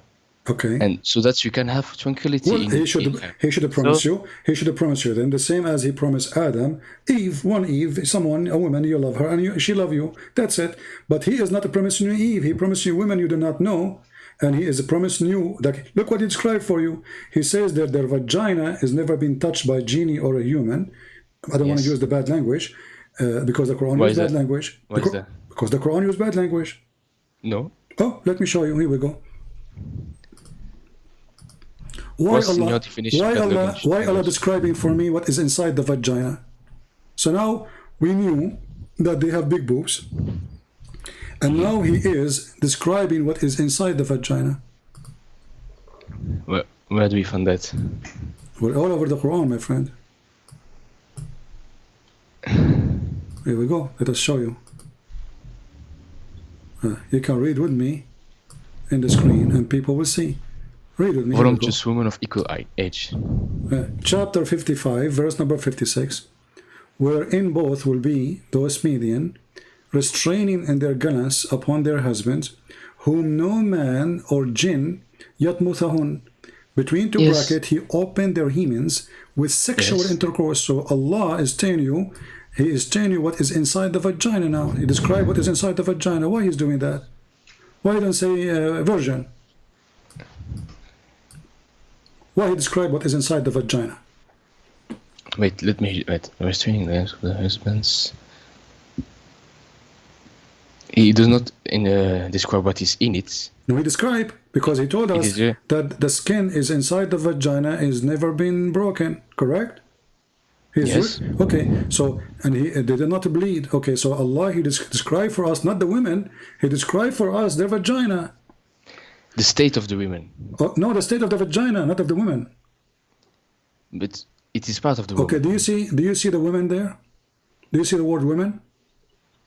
It says those, but it's referencing the woman. Okay, referring to women, but it's speaking about their vagina. Okay, so now Allah, all what He did, He described for us big boobs and described for us a vagina. What is the women? So you said all the Quran talks about just this. Well, you tell me, okay, well, do you see anything else? Look, read with me. It says here that Allah, you are going to have a coat or a dress made in Iran. But Iran, at that time, they were, Persian kuffar. So, istabraq, you will wear a green silk made in Iran. And then right away he jump about the vagina. What is the connection? I have not studied this. Read with me. Chapter. It says here that in the heaven He promised you, every Muslim he will have two paradise. Two paradise. Why two paradise? What you would do with two paradise? You prefer to have two gardens instead of one. You have two paradise. Why two? Because two is better than one. Okay. Why about? But then that's mean three better than two. Yes, but maybe it symbolizes something else. I don't know exactly. Yeah, in the hadith it says one is made from silver and one is made from gold. But I said to you, I don't accept the hadith. Exactly, but you just said, you are the one who says you do not need the hadith, you need the Quran, you can explain. And now you are saying to me, you can explain. But I have, look. So you will have to have no problem, just let it go. And then right away your God, he jump and he says there's branches in the heaven. Well, I have branches in my yard.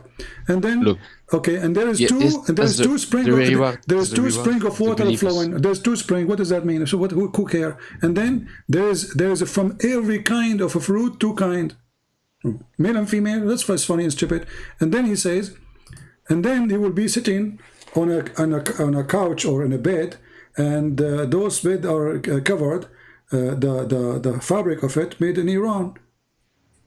What does that mean? That's the recompense. Okay. What's the problem? And then right away he jumped that there is vaginas who nobody touched them. Yes. Okay. And how the vagina look like?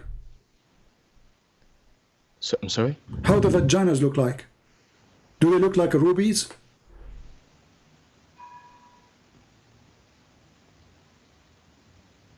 Look, the Quran just says if you behave My friend, the correctly, vagina, forget about this. I'm asking you now.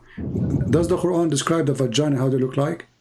That they look like rubies and coral? yes. Okay. Why you need a vagina look like ruby and coral?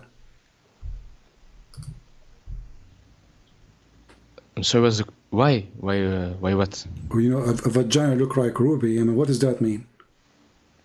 Because it's precious. Okay, so now all the women is made of ruby and her vagina is made of ruby and she is made from coral. Is she made from coral or like coral?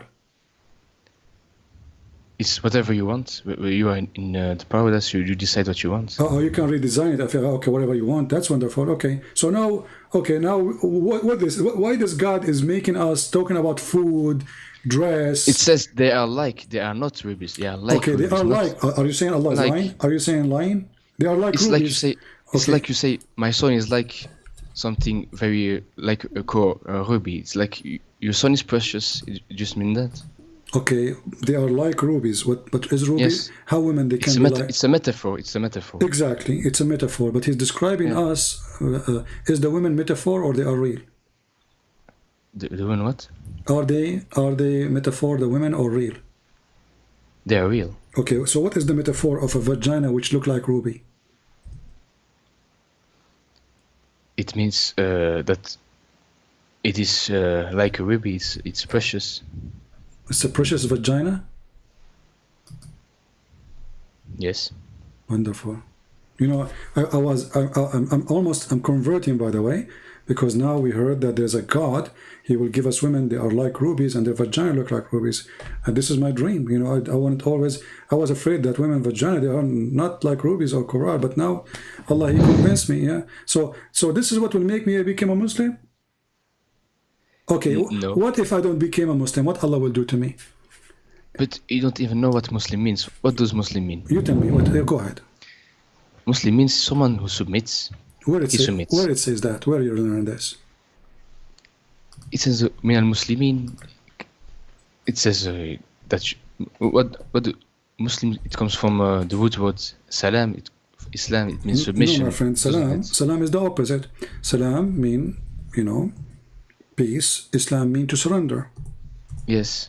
Okay, so it's to surrender to God. Exactly. Don't you want to surrender to God? So you surrender in war. You don't surrender in peace. So you surrender. You don't. You see, the Muslims, they lie to us, or maybe by mistake, or maybe because of their ignorance. They say that the word Islam mean submission, but the Quran confirmed that the word Islam mean to surrender. Like as an example, in chapter 48, verse number 11, and chapter 48, verse number 16, confirm to us that either you surrender to Allah or we will kill you. Right? No. Okay, here we go. Let us go to chapter 48. Open the Quran with you from your side. 48 outside? Yeah. What verse? Sorry. 16. 16. Yeah. Say to the wandering Arab, who they left behind, those that want to join Islam, you will be called against folk of might powers to fight them until they surrender. This is the word Islam, translation of the word Islam, Muslimun. So you fight and then they surrender. Then those people, they surrender to Islam. What happened to them? Do you remember what happened to them? They will get fight. No. Those who surrender to Islam, they became Muslim, right? Yes. Okay. Is the one who is a Muslim is a believer or not a believer? He's a believer. The Quran says no. The Quran No, wait. What? No. The Quran someone says, someone who submits, he can submit to anything. He doesn't have to be a believer. No. Somebody he surrendered to Allah. Is he a believer or not? Not necessarily. So how you submit to Allah or you surrender to Allah and you are not a believer? How that happen? Belief is expressed by saying I believe in God. Okay. It's simple. So if the Arab they say I believe in Allah, is that make him a believer or not? Yes. Okay, the Quran didn't agree with you. In chapter 49, verse number 14 says, the wandering Arab, the Bedouin, they say we believe. They believe what? In Islam. They said that to Muhammad. We said the Shahada. Muhammad said to them, you believe not, but rather you say, we are Muslims. So we surrender. So Muhammad saying to them, don't say we believe, say we surrender. What verse is that? Chapter 49, verse number 14. So the Quran confirmed that Muslims are forced to convert to Islam. And Muhammad is saying to them, Allah told me to tell you that you cannot lie to him. You are a bunch of liars. You convert to Islam because I was going to kill you. So don't say, don't say we believe, say we are Muslims. So in Islam, Allah teaches us that you can be a Muslim and you don't believe. That's okay. That's true. But okay, but look, that's mean Islam is from the devil, because no. Look, how no? Allah is forcing you to be a hypocrite. Allah is forcing you. Allah is forcing you to say either you submit to God or you submit to the Satan. They submit to God. They submit already, but they don't believe because Muhammad he forced them by the sword. So look what happened. Allah is saying to them, not Muhammad. You say we believe. Don't say we believe. Say we are Muslims. So the Quran teaches that a Muslim is someone who don't believe. A Muslim is someone who say I'm a Muslim. Do you see it? Believing is not required in Islam. It is required. Read the verse in front of you. You say you believe, but you believe not. Rather say. So Allah advises them what to say. Say we surrender. We are Muslims. No, the Arabs, they say we believe. Okay, exactly. But Allah, God knows in their hearts that they have not believed. Exactly. So what Allah said to them, don't say that. Don't say we believe. Say we are Muslims. So Allah is correcting them, saying, don't say we believe. Say we are Muslims. Yes, because they have not. Faith has not entered their hearts. Exactly. So a Muslim is somebody his faith did not enter his heart. Yeah, you got me. But how in the world this is religion? So this God is teaching us to be hypocrite. He don't care if we believe or not. He's just saying, say we're Muslim, but we don't believe in you. Just say we are Muslim. Don't care. Yeah, you just said that. You agree with me. You just said you got me. You believe not, but rather say. He is teaching them what to say. Don't say we believe. You don't believe. Believe did not enter your heart. But you should say we are Muslims. Yes, because you either submit to the true they authority or to the false authority. My friend, they did. Allah telling them what to say now. They did already. They say Shahada. So they say we believe. He said, no, don't say we believe. We don't believe. Say we are Muslims. No, it doesn't say you are Muslim. Say it says here we submit. go. Here we go. No. You see, you are reading translation, my friend. Let me read for you in Arabic. I'm sure if you do not know Arabic, you speak a little bit Arabic, right? Okay. It says, here we go. Okay. قل لم تؤمنوا ولكن قولوا أسلمنا. Do you see it? Yeah. Okay. Yes, أسلمنا. أسلمنا. So say we are Muslims. Correct? Yes. Okay. So he's saying to them, don't say you don't believe, huh? But you should say we are Muslims. So how in the world, what kind of religion says you are not a believer, but you should say we are Muslims? Jesus will not accept that. Jesus, he warned us from hypocrite. He said, not everyone says to me, Lord, Lord, God will enter the kingdom of my Father, but the one who do his will. Muhammad saying the opposite. Muhammad saying, you can be. But if you obey God and his messenger, how you can obey God? Okay, hold on. So you are saying to me, you obey Muhammad, you are a Muslim, even if you don't believe in Muhammad. What kind of religion this religion is? No. If you obey God and his messenger, the next verse you say the believers are but those who believe in God and his messenger. No, it doesn't say that. He says, yes, no, he says you believe not. Here we read with me carefully. He says, and you believe not, and faith did not even enter heart. Yet, I'm talking about listen. 15, he's talking. The next verse. He's talking to the same people. Yet, if you obey Allah and His Messenger, you will not withhold from like from your deed. So Allah promising them, even if you don't believe in me, even your heart never have faith, just obey Muhammad. No, look. It's like, do you believe in your government? They don't believe in the government. They just, a verse says... But you submit to the government. You have to pay your taxes. No, but you don't believe in it. No, listen. So you are saying to me your prophet is a government and the Muslims don't believe in this government. I'm saying... So that's mean Muhammad is a fraud. Those Muslims, they believe Muhammad is a fraud, is a scam. They refuse to believe in him. Muhammad, he said to them, Allah told me, as long you obey me, it's okay. The verse says that in front of you. But obeying the messenger means obeying God. No problem. But they don't believe in this God and they don't believe in this messenger. So they don't have to, guys. Did you hear it? They don't have to. So a good Muslim is the one who don't have to believe in Allah. He don't have to believe in that God, but he obey God. That's it. Okay, it's good. No problem. Don't jump to conclusion too fast. You are the one who please. said that. You said you don't have to. But you have not let me speak. Always you. No, you are talking from like now we are complaining. We are talking for the last hour, me and you, and we didn't change the way we talk, and now you are complaining because you're in the corner. So in life, you either submit to the evil or to the good. Okay, okay. So now those people, they did not submit to Allah. Did they submit to or not? They did submit. They did. Okay, but they don't believe in Allah, correct? They don't have to. Okay, so they did not submit then. You can't know what you see, submit, the word submit. You can't know what he believes. Submit is something you do willingly. Submit is I submit. Yes. Okay, but now you are saying to me, they don't believe, that's me, they did not submit. Muhammad, he forced them by the sword, says convert or I will kill you. No, look, it's like today in the government. You either submit to the government or you get in jail, but you don't necessarily believe in the government. Okay, you know, we covered this topic. Let me ask you, what is your education?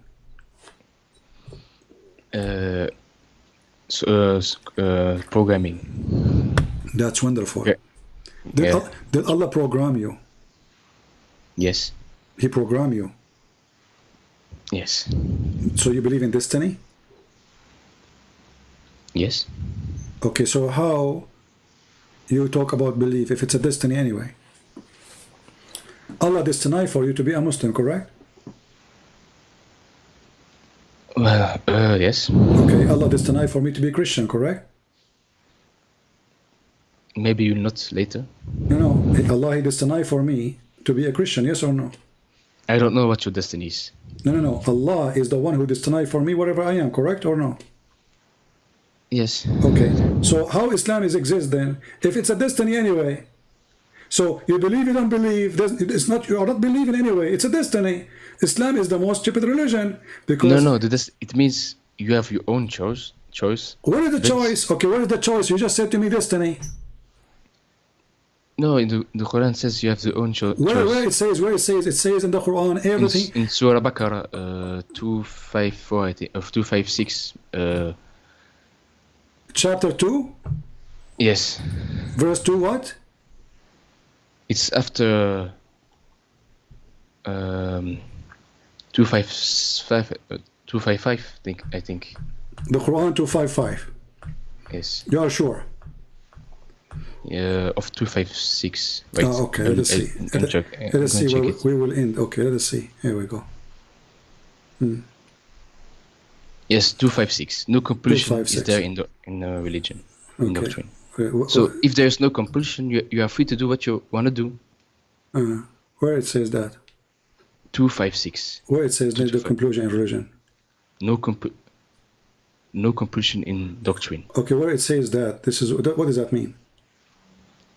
You have a free soul. You do whatever you want. Okay, so chapter 9 verse 29 says, kill those who don't believe in Allah. No. Chapter 2. I understand. So how it says this is abrogated. This Muhammad when he was weak. Muhammad when he had no army, he was speaking actually not only to he was speaking to the Christians. Listen, he was speaking to the Christians, the Jews. He was speaking to the Arab. Listen. He was speaking to the Arab, saying to them, you cannot force your children not to convert to Islam. So he was not talking about not to force you to convert to Islam, because Muhammad himself, he ordered in the Quran, and you said you believe in the Quran, chapter 9, verse 29, kill those who don't believe in Allah, correct?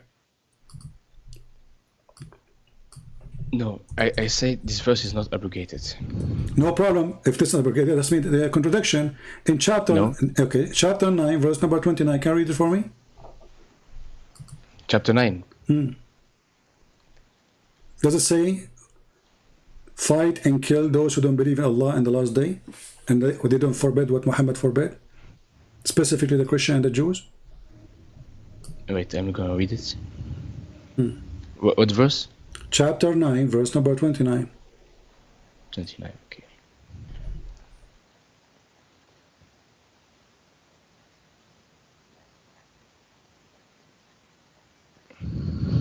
Okay. Read it for us, go ahead. So, or you heed a warning. If you be in prudent fear of God, He will make you for you a division, and remove from you your evil, and forgive you. And God is one possessing tremendous of bounty. What are you reading? That's no, it's chapter 8. Sorry. 29. You said. Chapter 9, verse 29. Yes. Fight those who believe not in God or the last day. Make not unlawful what God and His messenger have made unlawful, and adhere not to the doctrine of truth among those in possession of the law until they make reparation under supervision, when they are brought low. You said there is no compulsion in Islam. He's fighting them because they don't believe in Allah. They don't believe in the last day. They don't believe what is forbidden by Muhammad. In this context, it says fight when you are attacked. Where not it says in time that? of Where peace. it says that? Where? In the previous verses. Where it says that? No. The previous verse says Muhammad is a racist. Says anyone is not a Muslim, he is najis, he's filthy. No, Muslim, it is not a race. You Okay, cannot read it. be Not only racist. that, it says the verse before it says those who they are not Muslims are the pagan, the polytheist, adulterers, etc. Those are najis. You know what najis mean? Unclean. In Filthy. certain contexts. Filthy. So according to your religion, anyone is not Muslim is filthy. This is racist. No. No? So you think I'm a filthy now? No, because save the idolaters with whom you made a pledge, they are not deficient towards you in anything, and help you not against you. Fulfill to them their pledge to its term. God loves those who Don't mix things up. Don't mix things up. Am I filthy? Am I filthy or not for you? Am I filthy for you or not? If you wage war against the truthful. Where is war? It says here, fight those who don't believe in Allah. Do you see the word war? Save the idolaters. What idolaters? Hold on. It says fight against those who believe not in Allah. Verse 4. Save the idolaters. What verse 4? Of the same chapter, Al-Tawbah. What does have to do? Actually, here Muhammad made an agreement with the Arab, and he is washing his hand from it. Actually, the real name of this chapter is Bara'a, not Tawbah. Bara'a, which means he signed an agreement with the Arab, and he washed his hand from the Arab.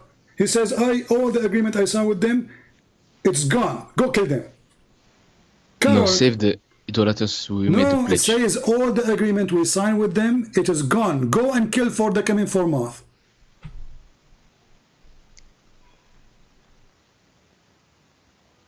Yes, fulfilled. Okay. Secondly, your prophet, he did not have any agreement with the Christians. So why in chapter 9, verse number 29, saying kill the Christians? What the Christians did?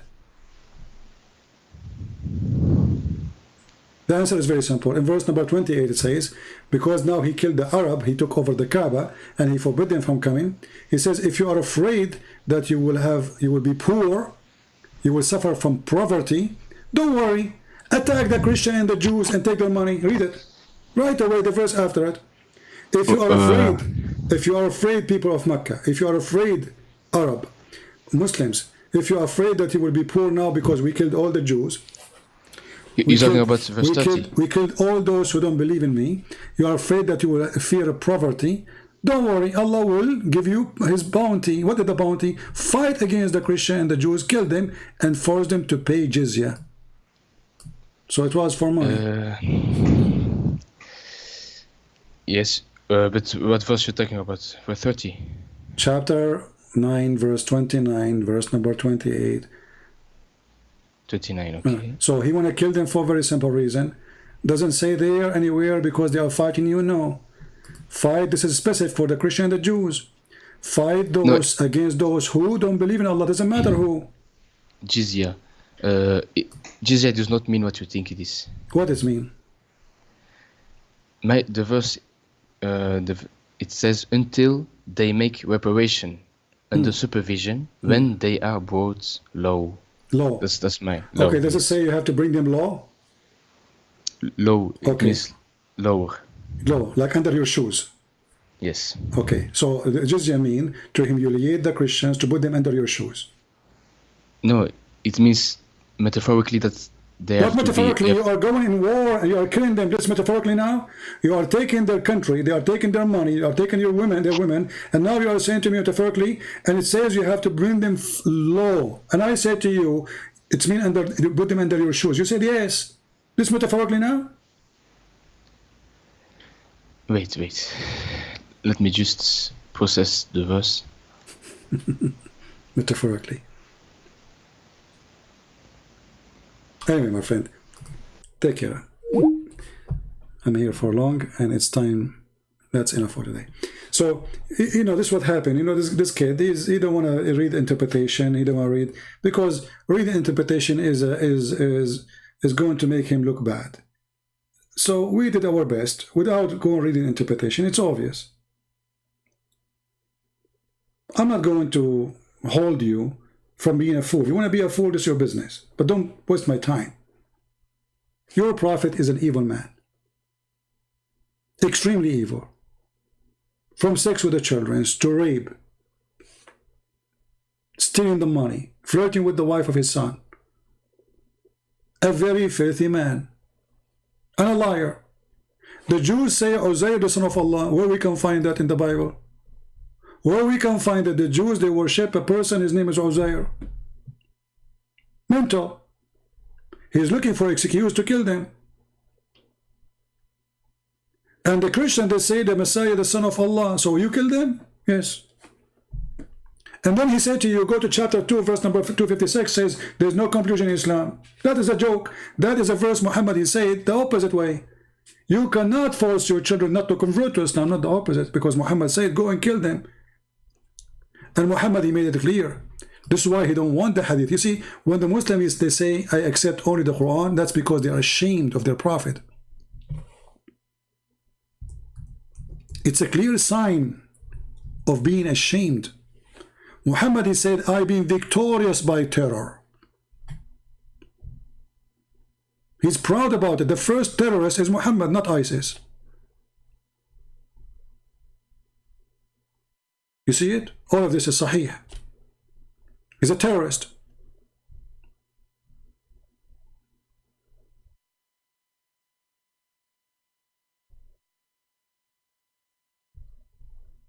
If Muhammad exists right now, in our time, our Marines will be hunting his ass with no mercy. And they will send the dog like they did to the Caliphate to get him from his tail. This is Muhammad. He is the first terrorist. You see, they lie when they say ISIS are not Islam. When Muhammad is saying, I am the first terrorist.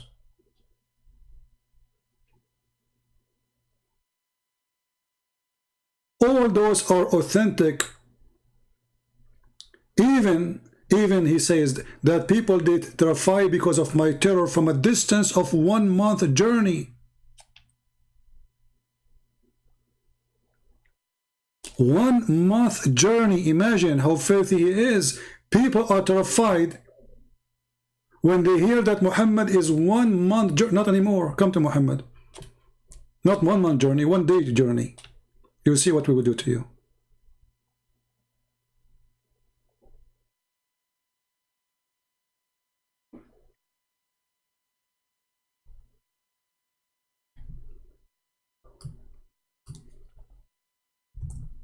Muhammad, he says, I've been ordered to kill all mankind.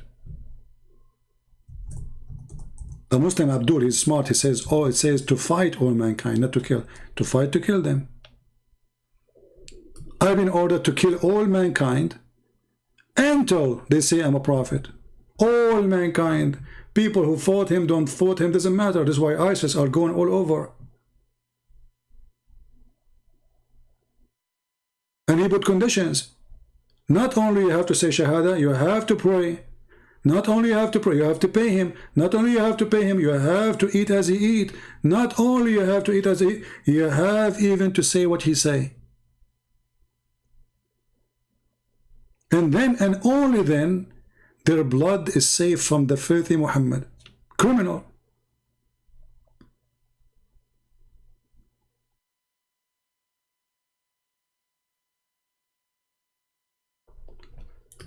And then you will see a stupid people like Joe Biden and others saying to you, the Prophet of Islam, he said this, quoting the filthy criminal. Nobody want to say the truth. These days, the more hypocrite you are, the more lovely you are. The second you quote what Muhammad said, you will say you are spreading hate. I'm quoting what Muhammad said, or you are spreading hate. So you agree that Muhammad is the prophet of hate, yes. But they don't dare to say it.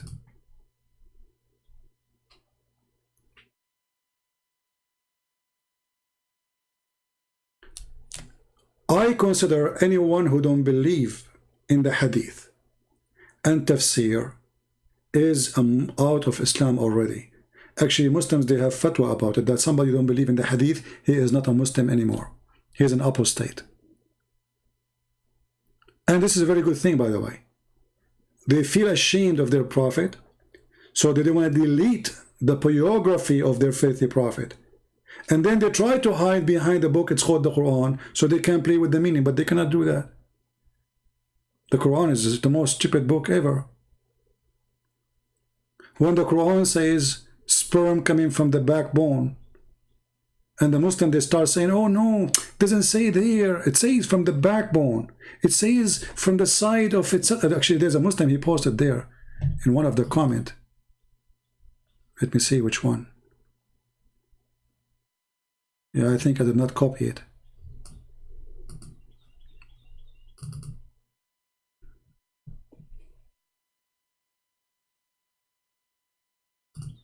Very stupid religion. We can demolish Islam very easy. You believe in the Quran, you don't believe in the Quran, you believe in the Hadith or not, who care? We have tons of evidence that Muhammad is a fraud. All cult leaders, they share one thing. They want your money and they want your wife panty. All of them. And Muhammad is no exception.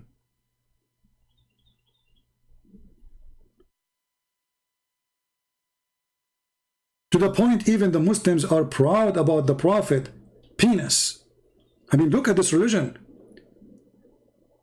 They are forced into sexuality, and that supposedly will prove that Muhammad is a prophet. The Prophet used to do boom boom to his wives, and they go like in their speeches in their houses speak about how powerful the Prophet was. He used to do boom to all his wives in one night, and then we find that Muhammad, he did not. Muhammad, he can't even have sex with one of his women. And the reason he was exaggerating in his lies about how many women he can sleep with, because simply he have a problem. So he speak about it thinking that he will cover the news about him, he cannot have sex. This is Muhammad exposed by his wife, the sexual Muhammad. The Prophet continued for such and such a period, imagining that he had boom boom, between two brackets, had sexual intercourse with his wives. In fact, he did not. Even this one have no witnesses. Even the sex of Muhammad, not only he saw an angel, nobody saw him. He received Quran, nobody saw him. The wife did not see him. The wife did not, she didn't even hear the angel talking to him. There's no witnesses of anything. But even sex have no witnesses? Yes, there's no witnesses. Muhammad never had sex.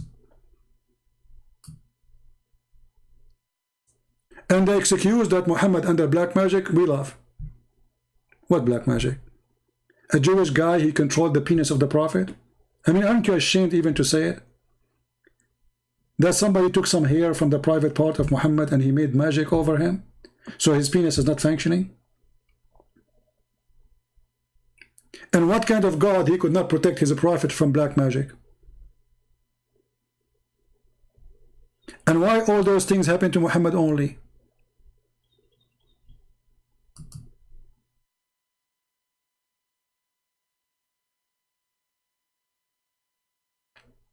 The Muslims who they are insulting me in the chat, I would like you to give me an answer.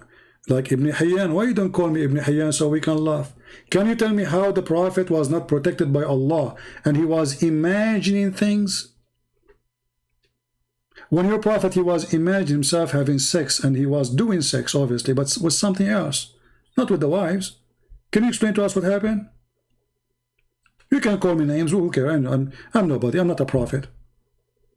You can say whatever you want about me, who cares? I'm no one. I'm not a priest, I'm not a bishop, I'm not a prophet, I'm nobody. So you can say whatever you want about me, who cares? But you cannot defend your prophet. And this is your prophet wife saying that your prophet is crazy. This is a proof to us that Muhammad is suffering from mental illness. How we can trust Muhammad that he saw an angel if this guy is imagining things? What is the proof that Muhammad, when he saw an angel, it was a goat, not an angel?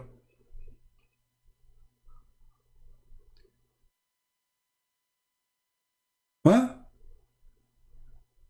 And actually, everything Muhammad he say prove that he's mental illness person. Like, here we go, he's teaching you about farting. If you pray and you fart, don't leave the prayer until you hear it and smell it. So until everybody is screwed around you? Is that the teaching of God? The farting prophet, he's expert.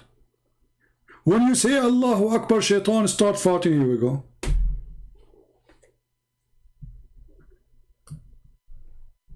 Once the prophet was bewitched, the bewitched prophet, you agree that your prophet was a bewitched prophet? So how we will follow a man he is bewitched?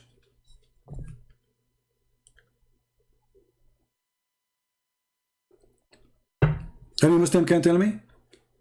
You come to me and you are a Muslim and you show me that you follow a prophet he was bewitched. And then you say to me, so he began to imagine that he had done a thing, in fact, he did not do. For how long?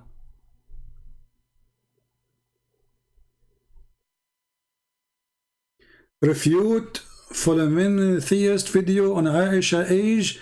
If you have guts, my friend, I do not need to. Here we go. I can refute him in 2 seconds. Here we go. This is your stupid book. Refute, guys. Refute. Can you refute Aisha age? Yeah. You're trying to say your name here so you can be famous. This is the same guy who make a video. Come in here because nobody go to see his video. Yeah. I do not need to refute him. Aisha, she will give him a finger. In his nose for sure. Is that Aisha saying that I was 6 years old? So how you can refute that, stupid idiot? I do not need to refute anyone. Because when you make a video saying, no, that's not true, you are saying Aisha is a liar. Refute if you have guts. Look who's talking about guts. Do your prophet have a guts? Do I need to refute that Aisha was 6 years old? No, I do not. No, Aisha saying that. Is Aisha a liar? Refute if you have guts. Aisha saying that. Refute if you have guts. It's stupid. Mental illness. It's not me who said that. It's your prophet wife. Refute if you can. Idiot. It's not me who's saying that. Aisha said that. I challenge you, refute that. Stupid idiot. It's not me who's saying that. It is Aisha saying that. And it's all over your books. It's Sahih. Look how Sahih it is. Sahih. Sahih. Refute if you can do that. Stupid. Refute. Idiot. You're not going to refute me. You have to refute Aisha. And look like the one who slept with Muhammad himself. She did not know her age. A guy who come 1,400 years after, he will refute Aisha. He will correct her. Aisha is stupid. You did not have sex with the Prophet at that age. Come here, Aisha. Come here. No, here. Sit in my... Yeah, here. Okay. Aisha, listen. I want you to go and change the hadith, okay? Because the Prophet did not have intersexual intercourse with you at that age. Okay. Now Aisha, she's going to come and she will go. The Prophet, he married me when I was 6 years old and he consummated the marriage when I was 9. Like, I told you, don't change it.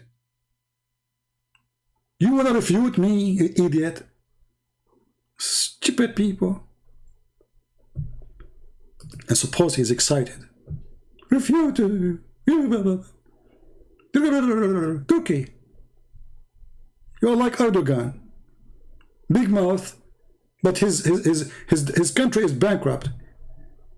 He speaks too much, he makes too much noise, so the European Union, they give him money. Because his country is dying. He make too much problems, so they give him, come on, I will give you $500 million, okay? Just sit down, don't make problems. Make noise. But your fart will never become a cloud. Trust me. The follower of the Prophet of farting. The only one who made a connection between farting and his God is Muhammad.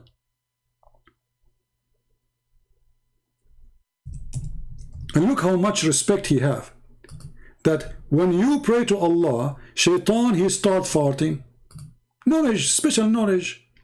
Muhammad, he went to the college and he took a course in farting. Long course, big course. He read like thousands of books. If you go and search in the books of hadith about the word farting, you will go crazy. This prophet, he have a specialty, farting. Abu Hurairah reported, the messenger of Allah saying, when Satan, he heard the call to the prayer, he turned his back and break wind. Like what? Look at this guy. Stop bringing things out of context.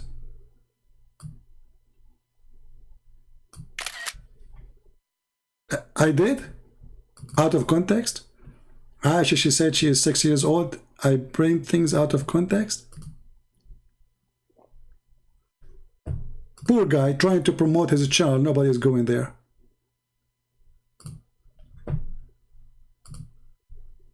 If you want really Muslim to subscribe to your channel, just put somebody dances. You will see your review will go crazy.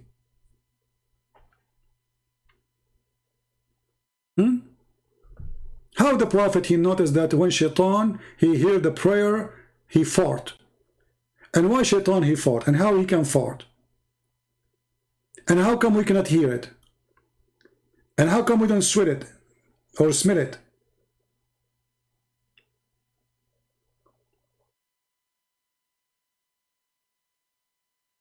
Very strong in knowledge, you know, the Prophet, he knows a lot. Nobody can beat the Prophet of farting with his farting knowledge. If you go right now and search in YouTube about what to do if you fart in the mosque, you will find thousands of videos. You know the Shia al-Khomeini, he said to the Sunni, you have an extreme huge library if what is under the belt and down, which means in sex and farting, and you know, supposedly the Shia is better.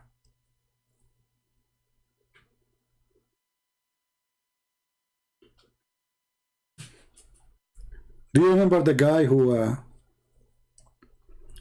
was teaching the Muslims about farting, about what Shaitan he do to you when you go to the bathroom? How the Prophet he knew those things unless he is true prophet? And the funny, the Muslim, they have tons of videos about science in the Quran. Science, true story. The Quran is full of science.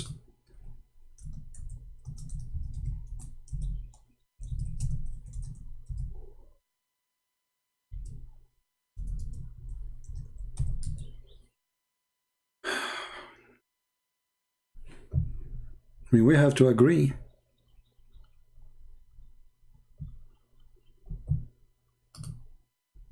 Hadith of Tirmidhi, it says, yeah, when you give the adhan, the shaitan, he not only runs, but the hadith says, lahu durat. You know what durat is? Durat is... That's too much knowledge, my friend. He runs, and as he's running, yeah, his fart comes out. Lahu durat. I'm not making this the hadith. And listen to the ahadith. Like the Muslims are laughing. He's saying to don't laugh. This is what the Prophet said. The hadith says so. The hadith is not me. Because they are laughing. So he's saying to them, the fool is not me, the fool is your Prophet. The hadith says so. You first, you know what the deen is about. The deen is about getting the shaitan away from you. So you know, you go into the toilet, you know, Bismillahi Allahumma inni a'udhu bika min al-khubuthi wal khaba'is. So Allah protect me from these devils. You go in there with your left foot. The left foot you went in, you get a reward for that. Hold on, you cannot go with the right foot, brother. Muhammad says so. Hold on, there's risk. Don't ever go with the right foot. You have to go with the left foot, brother. Why? Because if you go with the right foot, shaitan, he will play with your anus. Knowledge of Allah, the Prophet said so. You're in the toilet, shaitan can't see you anymore. That's in a hadith. That's it. You go with the left foot and you say the prayer, you are invisible. I used that once in the bank robbery.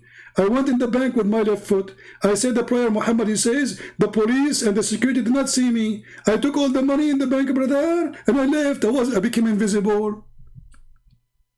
So you enter the bathroom with the left foot and you say the prayer, brother, and you became invisible. That's true story. Right?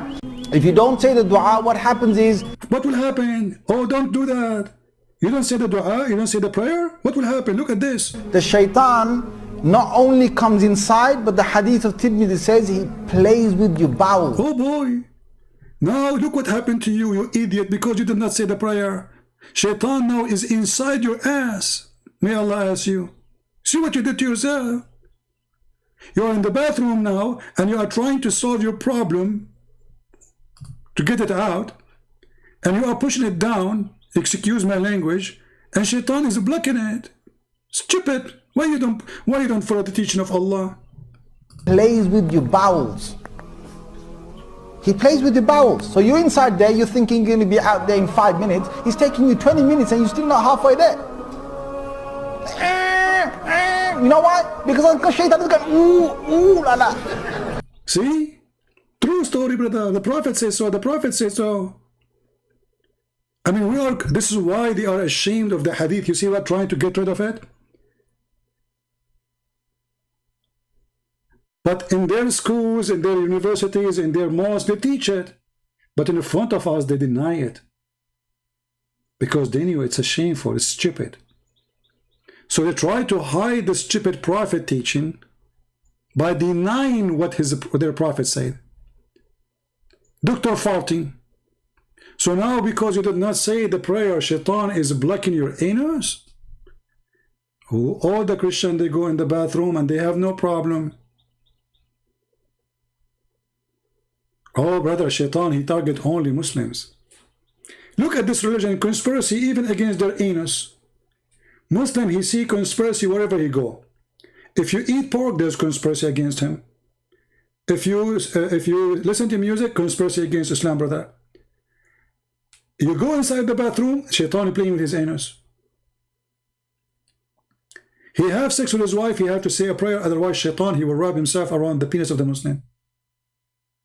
This is the religion of conspiracy of a stupid man. His name is Muhammad.